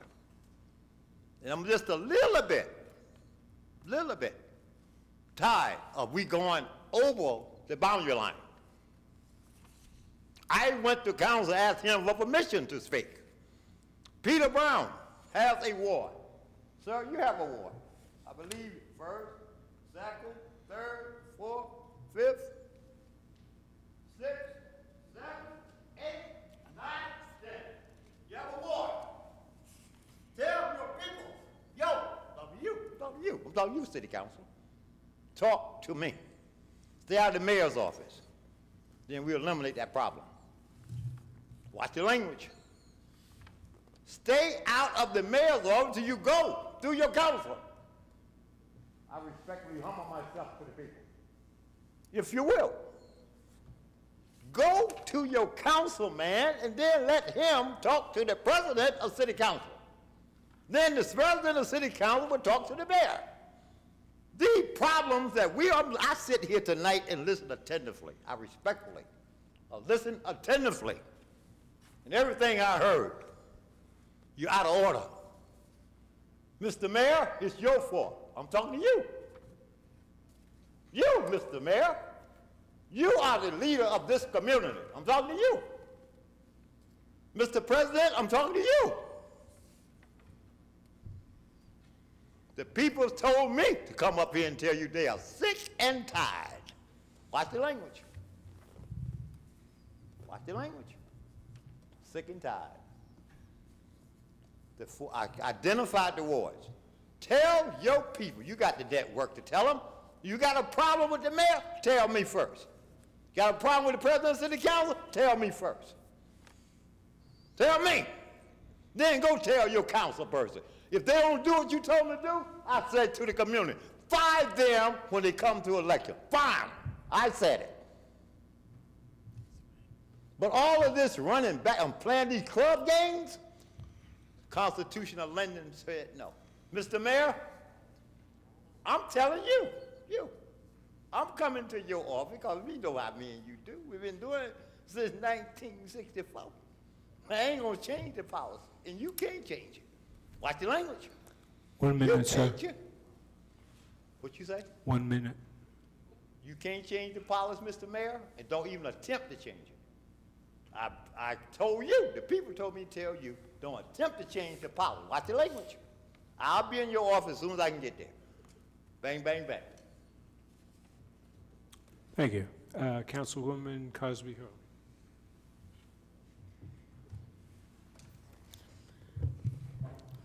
Mr. Mack is always a tough act to follow, but thank you for your comments. My comments were specifically about the committee, the form of government, and my experience, and I've only been here for 3 years and 3 months. But before I do that, those of you on my email list or those of you subscribed to my Facebook will get this notice, which I received today, to the point that Ms. Williams was making about the Affordable Care Act. When I came into City Council, I was able to, with the cooperation of the committee, to actually move a nonprofit organization into a public facility where she's there 5 days a week providing services for Linden and residents of Union County. That would be Mrs. Pamela Jones, and she runs Communities in Cooperation. Tomorrow, between the hours of 10 a.m. and 3 p.m., they're going to have a workshop on how you can get coverage through the marketplace. If you are not familiar with the center, it's 1025 John Street. If you need more information, you can contact Victoria at CIC. The number is 908-290-3107. And again, it's the one-day only workshop held through the CIC for the health insurance marketplace, just to help people to get the coverage or just get the information that they need. So that will be going out on email. If you're not on the email, of course, anyone's welcome to join. But the reason I put my name on the public list is because I want to just speak as a member of the public at this point. Having been on the other side of the dais for some 8 years, coming to council because I felt underrepresented, and then actually joining the council, I've seen how committees don't work. And the mayor's saying it's the committee form of government doesn't work. It's the members on the committee who don't work. And I'm saying that with all due respect to those people who have been here for many, many, many years, and things haven't really changed all that much for the better. We have committees that would get an issue and it would go by the wayside for months. It took us a year to get background checks pushed through a committee. We had a committee that when you give them information, they don't bring it to the full council, which is something that's important that everyone, at least when you get something in committee, whether you are going to move it or not, at least when you have a committee report, you say, this is what we talked about or what we discussed, and this is what the issue was, and this is how we felt as a committee. So I've been here, and I know personally, when I'm assigned to a committee, I do my due diligence. We work, and we work very hard. Some of us more than others, but those of us who are new, and I'm going to say Councilman Byer, he's the newest with Councilman Minichenko and Councilman Medina, they're workers. And I don't know how they take or what you feel about, personally, the changing of the government. The government itself, the way it is, works. I think we should have a business administrator with our form of government. It will work. And when we had the debate, because it went to the committee, about what the business administrator's duties would be, you know, it was clear. You will be yielding some of your councilmanic responsibilities, but you as the member of the council are still responsible for representing those members of your neighborhood, and that's what's important. We have the numbers here to prove that we should have a representative from every neighborhood. I have 4,200 people in my neighborhood alone. So when you say to me, Mayor, you chose to go from an option of 9 to 7, for what? We sat here, and I can't tell you the date, I can look it up, but I had a longstanding councilman say clearly, he just wants power. 1 minute, please. Thank you. The mayor told us all, absolutely, I want more power. I'm not here for power, I'm not here for politics, I'm here for progress. And I think that in the short time that I've been here, you've seen things get done. And the 5th Ward, you know, which is my home area, but citywide, because at the end of the day, I represent the entire city. If somebody sees me, it's not, oh, she's from the 5th Ward. It's, she's from Linden. So we all have to really think about that, you know, as we do our jobs in town, out of town, or wherever we do. And Mr. Roman, when you say that we're campaigning, you know, we have to give the information that we need. Some of us are, you know, shooting jabs at other council members, and I kind of got used to that. When I first got here, I couldn't understand what it was all about, but now I get it. So this election cycle is going to be very interesting, to say the least. But as Mr. Mack said, if that representative is not responsive, if that representative hasn't done anything, fire them, period. Can I say I'm running for mayor too? Just did. Council President, I have to respond to some accusations made by Roshana Cosby Hurling. Go ahead, Mayor. Briefly, please. I have personally seen councilpersons interfere with the day-to-day operations of department heads. We have an issue right now with one department head complaining about individual interfering, a council person interfering with that department, and I have witnessed that interference by not following the chain of command and going into the department head and instead going to employees. For you to say that and I would expect that from my detractors, that I'm looking for power. I'm not looking for power, I'm looking for efficient government. And this government does not run efficiently the way the charter is set up. And I will tell you this, that if this governing body approves tomorrow the Faulkner Act, which will give a business administrator and the mayor the power to run the day-to-day operations, and give city council the power to control the purse strings and issue law, it's no different than what the president does with his with Congress, and it's no different than what the governor does with the legislature. They run the day-to-day operations, and then they have council, legislature make law and control the purse strings.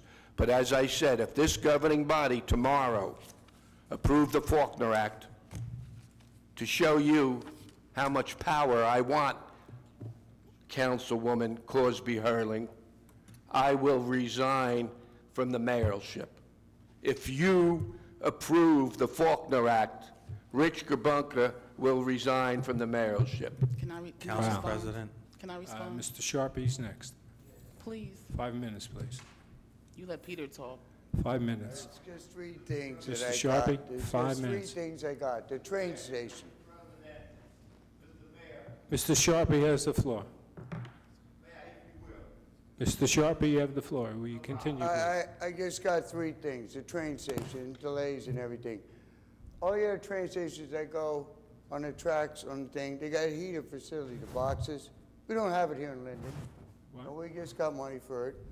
Another thing, Public Works. Up until, great man over there, they used to have 2 shifts on Public Works. Things were done. Now we only got 8 hours to do all this work. Why can't it be 16 hours? Why can't it be divided so things could be done? Okay? And the third one is what the headline we have in the paper at a lecture today. Drugs and addiction. You know, we're losing a lot of students due to drugs and alcohol and diseases. It's a disease. And that's what we're calling for Recovery High School throughout the state by the governor. And also Ray Lesniak over in our neighboring district has one that's going to be going up at Kane College. We have drug in our school district too. A lot of its actions is happening downtown through the barber shops and everything. I see it every day. You know, I've been living an honest life, one day at a time, since 1992, June 10th. You know, I know what is going on here. Everybody turns their back. Get one of your children get an addiction and see how you have to deal with it. You know? You know, we're here to better Linden. And the taxpayers will make the decision. Once that we get 4,000 signatures, let us taxpayers show how this government is. Mr. Bianco mentioned the Kennedys. Well, my family wrote for them. Morris Shoppy, he was my father's best man at his wedding, John F. Kennedy. Both Linden, I got pictures to prove how long I've been in politics. You know, let's straighten out Linden. Let's move it forward. Let's get with the century we're living. I go over to Westfield. We walk downtown, the people are out at night. Here, what do I got? A dead town. 6 o'clock, it shuts down. Come on, wake up. Let's get back to reality. Let's move Linden forward. Let's get our streets clean. Let's get our, you know, it's ridiculous. Wake up. We need change. You know, over in Pennsylvania, they got 3 freeholders for a whole county. And even in a town, the population I come from, 40,000. We got 4 councilmen, an elected treasurer, elected city clerk, you know, and government runs smoothly. The streets are clean and all this. Downsize. That's all I have to talk about. Mrs. Yamakashi, I had a request. Yes, Ms. Williams asked if I would announce the phone number for the health care hotline. It's toll-free number 1-800-318-2596, and that's for the Obamacare information. Thank you, Mr. The President. following council meetings will Council be as President. follows. Special Council council President. meeting, conference meeting, Tuesday, March 25th, 2014 at 6:30 p.m. in the council conference room, City Hall, 301 Northwood Avenue. Council conference meeting, Monday, April 14th at 6 p.m. in the council conference room, City Hall, 301 Northwood Avenue. Council conference meeting prior to the council meeting, Tuesday, April 15, 2014 at 6 p.m. in the council conference room, City Hall, 301 Northwood Avenue. Council meeting Tuesday, April 15, 2014 at 7 p.m. in the council chambers, 301 Northwood Avenue. I ask for a motion to adjourn. Motion.